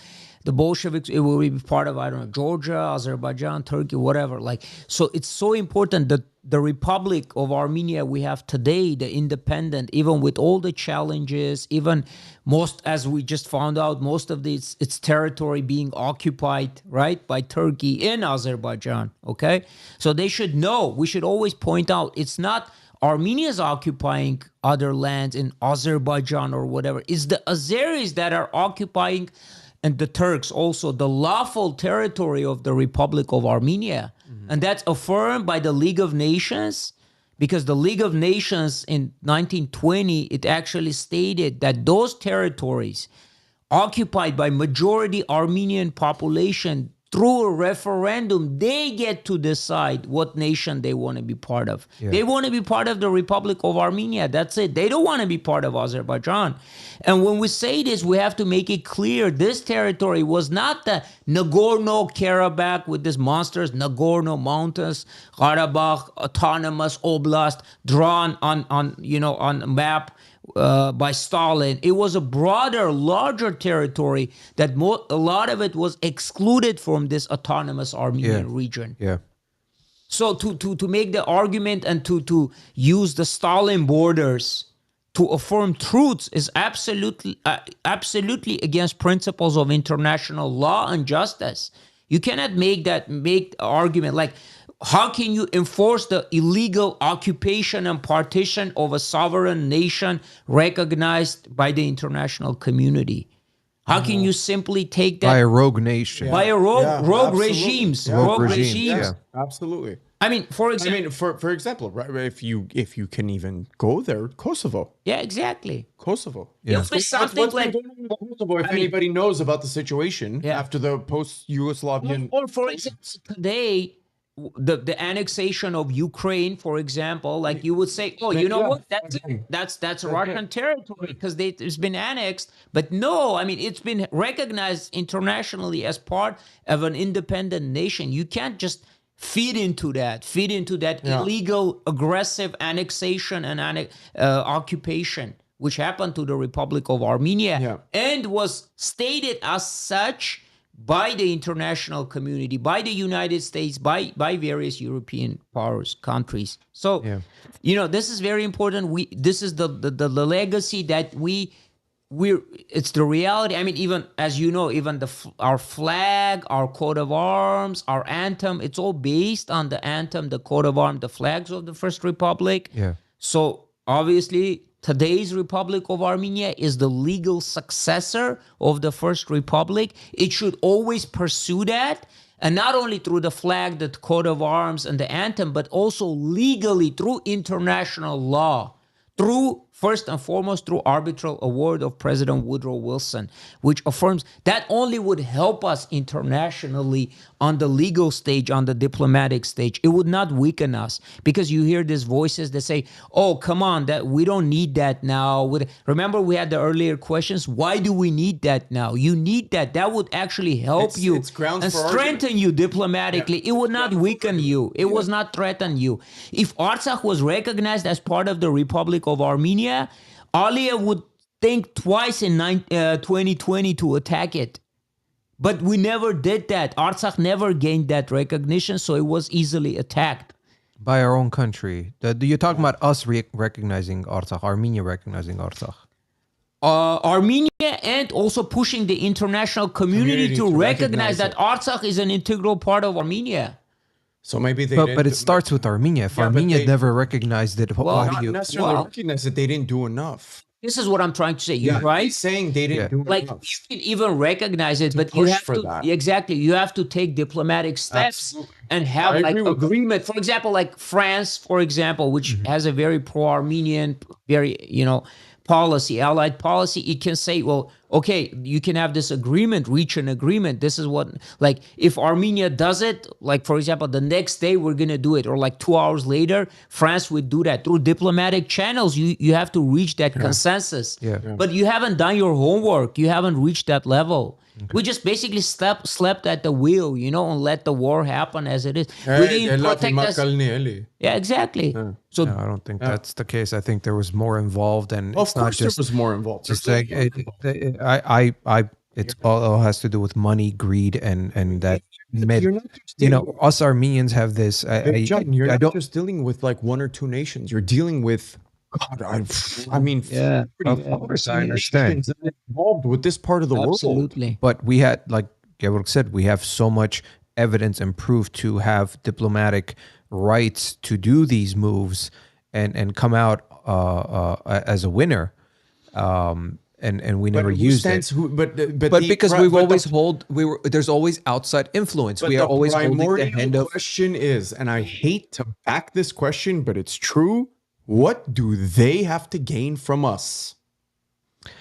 Another episode. Like I said, and this goes with a ... Yeah. We don't have to talk about this right now, but that is the primordial question. Magjan, the fact that, for example, United States has one of the biggest embassies in the world in Armenia is also already kind of affirming that, like maybe President Wilson was right, because he said like, only United States long-term presence can be through Armenia.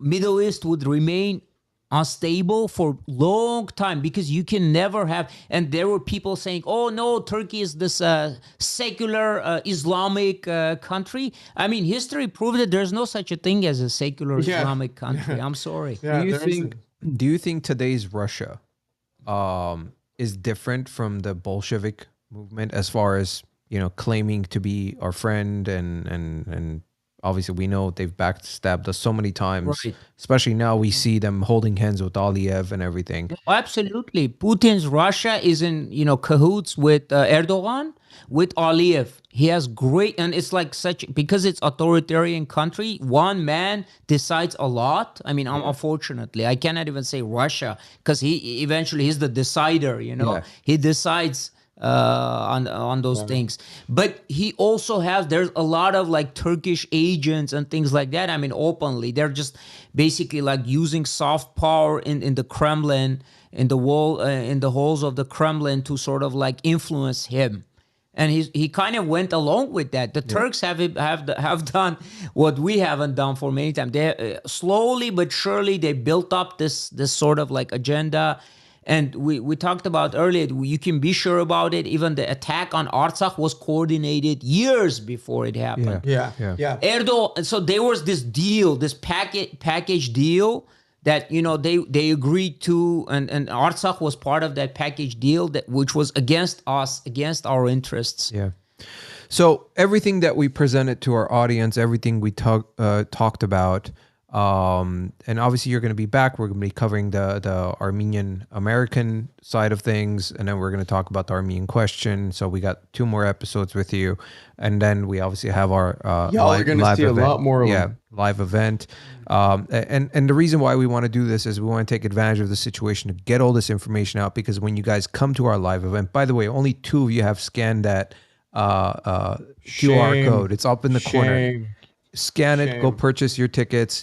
Everybody needs to be at this event. I did promise somebody a question from earlier. Okay. I took a screen grab of it just because I knew it was going to get lost in the comments. Gev, this is a little bit earlier in our conversation. Okay. And David Saakyan asked, Gevork, is it true that General Andranik ultimately had a falling out with the government of the First Republic?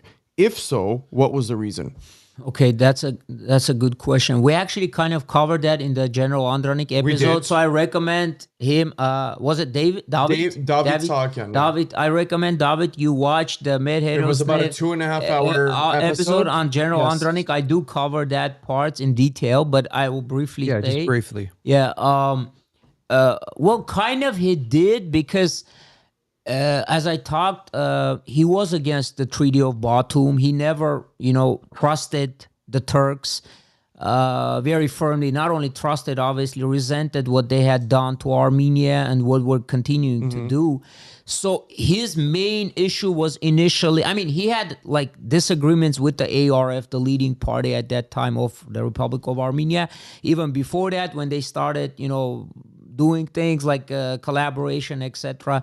So that this on part of Andranik, his sort of reservations were kind of justified, and the Treaty of Batum was something that he completely rejected. He basically said that he's going to continue the struggle.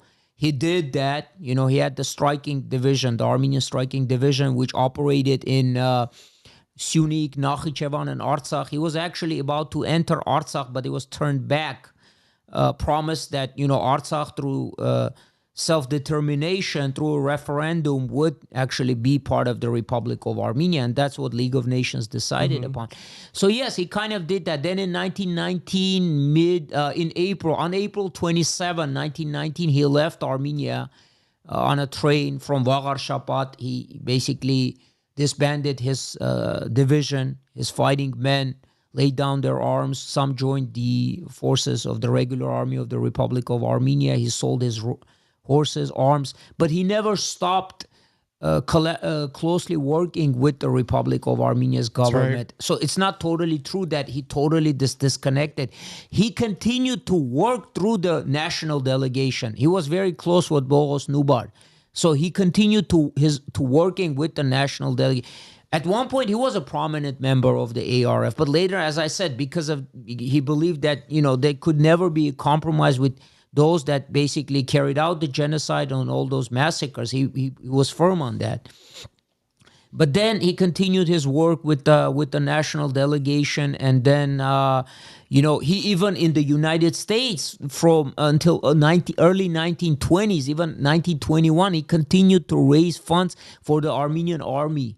Yeah. Because technically, although Armenia had fallen in 1920, but as we know, Nizhde was even fighting as late as 1921. We didn't talk much about Nizhde, but in Syunik, he established this free mountainous Armenia that never... And he only left, Nizhde left Armenia when the Soviets promised that it would be part of Soviet Armenia, Syunik. Yeah. He said, okay, then I'll lay them all. We have a very special episode that we'll be doing about Nizhde. It's going to be, again, I've talked about this before, guys. This is going to be shot a different way. It will be pre-recorded. It won't be live. It's a special. We want to pay homage to this. It's going to be more of a production. It's going to be a production episode. So some people are going to be involved in this. So we want to do this the right way. Yep. Everything that we've shared with our audience and everything you have given to us, what is the message? What message should be sent to our audience? What should motivate them? Why pay attention to this stuff? You know, it's very important because people sit there. Sometimes they think we're sitting here like just talking about the good old days and this and that, and for some reason people don't understand how important history is. So can you, from your point of view, why should people, Armenians, non-Armenians, pay attention to what we're putting out here, and how it can help us for the current situation and for the future? Right. Well, I mean, first of all, just specifically what we presented, this is actual topic that today holds importance in terms of, you know, political realities that we're facing. I mean, look at Artsakh. If we never made our case about Artsakh, like I said, you know, we never talk about this. We never made our case about the issues facing Syunik at the same time. We never made our case how so-called Azerbaijan came about, that today is actually claiming that all of Armenia is part of Azerbaijan. I mean, we talk about that, you know, it was a fake state. It was a pan-Turkish project set up by Nuri Pasha, the brother of Enver Pasha. We talked about this, but our people don't talk enough about this. And they say all of Armenia is today Azerbaijan. Aliyev says that, right? He says all of Armenia, Yerevan is Azerbaijan. We have to constantly confront that. How do you confront that? With historic facts. If you don't know historic facts, how do you say you're lying? Yeah. Well, yeah, that's the thing. Like, and I've maintained it. We know he's an intelligent man. Yeah. We know that. We know that about his education. We know he's an intelligent man. He thinks he can get away with a monstrous lie. He thinks he can get away with it. If he's not challenged, he's going to get away with it. If we keep silent. He knows he has to lie to his people. Yeah. Well, if we don't confront him, if we remain silent, if we're ignorant, I mean, the biggest weapon is information and truth. I mean, and about everything else, even the earlier periods that you covered, I mean, even our origins, even that has political connotation, unfortunately. Yeah. Because they say, wait a minute, no, Armenians weren't native indigenous on their soil. They were like from other lands. No, they're not native people. That has a political connotation. Yeah. Unfortunately, we also have Armenian intellectuals who even some Armenians buy into it. Like I said, they use term Eastern Anatolia for Armenia, which is completely false. I mean, it's just the term Anatolia. Anatolia doesn't apply, and Eastern Anatolia is you know. Yeah. I mean, it's mind-boggling. I don't know. I mean, it's like so. You know, to everybody who watches us, listens to us, those of you who listen to us on the podcast platforms. Do us a favor. Anytime you hear the word Anatolia or Eastern Anatolia, you're going to say, correction, it's called Armenian Highlands. Exactly. And that's the bottom line. And you guys need to program this in your heads. So correct everyone who ever says that. Anybody who talks about Turkey, especially Western Armenia, constantly mention Armenian Highlands, but we need to imprint this in everybody's minds. So that way, they themselves will start doing research and curiosity. Be like, man, why is this guy or this woman? Why do they keep talking about Armenian Highlands? Let me go look it up, and then they'll find our content. They'll find Gevork's content. They'll find all this stuff. This is what needs to be done. This is a movement, guys. We got to do this. So help us, help yourselves, help our community. Let's get this going. Maybe not for our generation, for the younger generation. Absolutely. And to that point, I want to mention, I want everybody who is locally, and if you're not local, you can actually come attend to the March 30th event. We have both QR codes, scan it, purchase the tickets. Use promo code TAMART, which will give you 50% off if you're going to buy more than 2 tickets. Tickets are only $20, guys. That means it's $10. I mean, I'm sorry to say this. If you can't pay 10, come by. It's going to be a great event. We have 500 seats available. We want to fill this. We're going to have live music, social hour. We're going to have drinks. We're going to have finger foods. We're going to have some great prominent people joining us. By the way, those tickets don't even cover the price that has been paid. Yeah. If they want, you're making money or something. We're not making money. We're to make that point clear. This is trying to help us to at least balance it as much as possible. We're not millionaires here. We're doing this out of love. And at the same time, I want to thank the sponsors. We have the sponsors who have joined the movement. Thank you guys. This is going to help us to pay for the video production. It's going to help us to pay for the audio production. Cover a few costs. Yeah. And we still have a couple of spots left. If you're a business owner and you guys want to sponsor us, reach out to us for this event. Email us at info@merhersoner.com, or you can just message us on Instagram account, and we'll give you guys the two options we have. And we want to see everybody there. This is going to be an amazing event, and bring your kids who are old enough to understand this. Bring them. We want them there. Yeah. Having said that, I want to thank you for joining us tonight. We love you. This is amazing. Yeah. You're going to be back with us 2 more times. Like I said, we're going to cover 2 more. We're putting the man to work. Yeah. What else? Everyone who joined us, thank you so much, guys. Like I said, hit that thumbs up button. Narina, no, he does not. No, he does. What? Does he belong to any political party? No, I don't. No, he does not. I'm independent. Yeah. He is a historian to the core. Well, I don't think as a historian it would be right to be part of a political party. I mean, you can be, but if you want to. I mean, that's just the truth of it. You can be. As a genuine historian, you have to be impartial. So I try to be impartial, even like within our own political spectrum. So, never belong to a political party, never plan to, and I'm a scholar. You're a part of the scholar party. Yeah. All right, so we've been on for about 3.5 hours. I want to thank everyone who stuck around. Thank you, guys. Those of you who missed the beginning, you can go back and watch it. The audio version will be up on all podcast platforms tomorrow morning. I'm going to try to edit this all night and get it out there. This is what I do. Just do it tomorrow morning. Man. No, man, I got meetings in the morning. So follow us on Instagram. It's at Mer Hersoner. Again, guys, support the show. Besides coming to the event, like I said, we have so much happening. We also have the Forgotten Thrones animation series that we are putting together. First episode script is almost done. We're working with some interesting people who might be involved. Some great prominent people, Armenian prominent people. And our goal is to have this ready as soon as possible. And then work on the next episode. This is going to be 10 episodes. So the way you guys can support us is either go to Patreon, which is patreon.com/MerHersoner, become a Patreon, or on YouTube, you can become a member. It starts at $3 a month.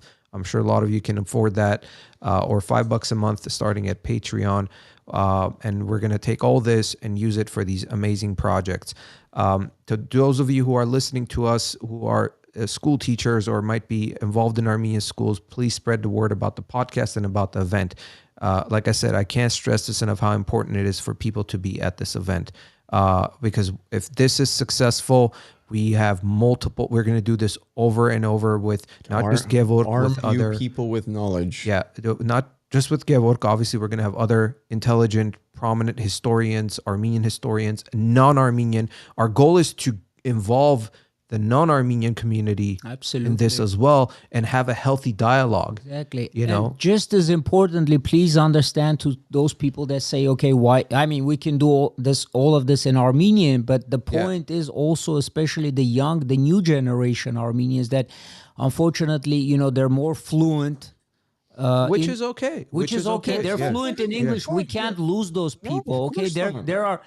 And of course our friends, our non-Armenian friends whom we love, our brothers and sisters, they have to know about Armenian history just as much. Yeah. We can't just constantly preach to the choir, I mean, it's like... And I think, and this is something I talked to with a lot of my colleagues and friends, and I think one of the biggest weapons we have to start creating is telling our stories through media, through content, through the storytelling, through movies. And through an international language that is recognized globally. enough with keeping it within our Billions circle. and billions of speakers.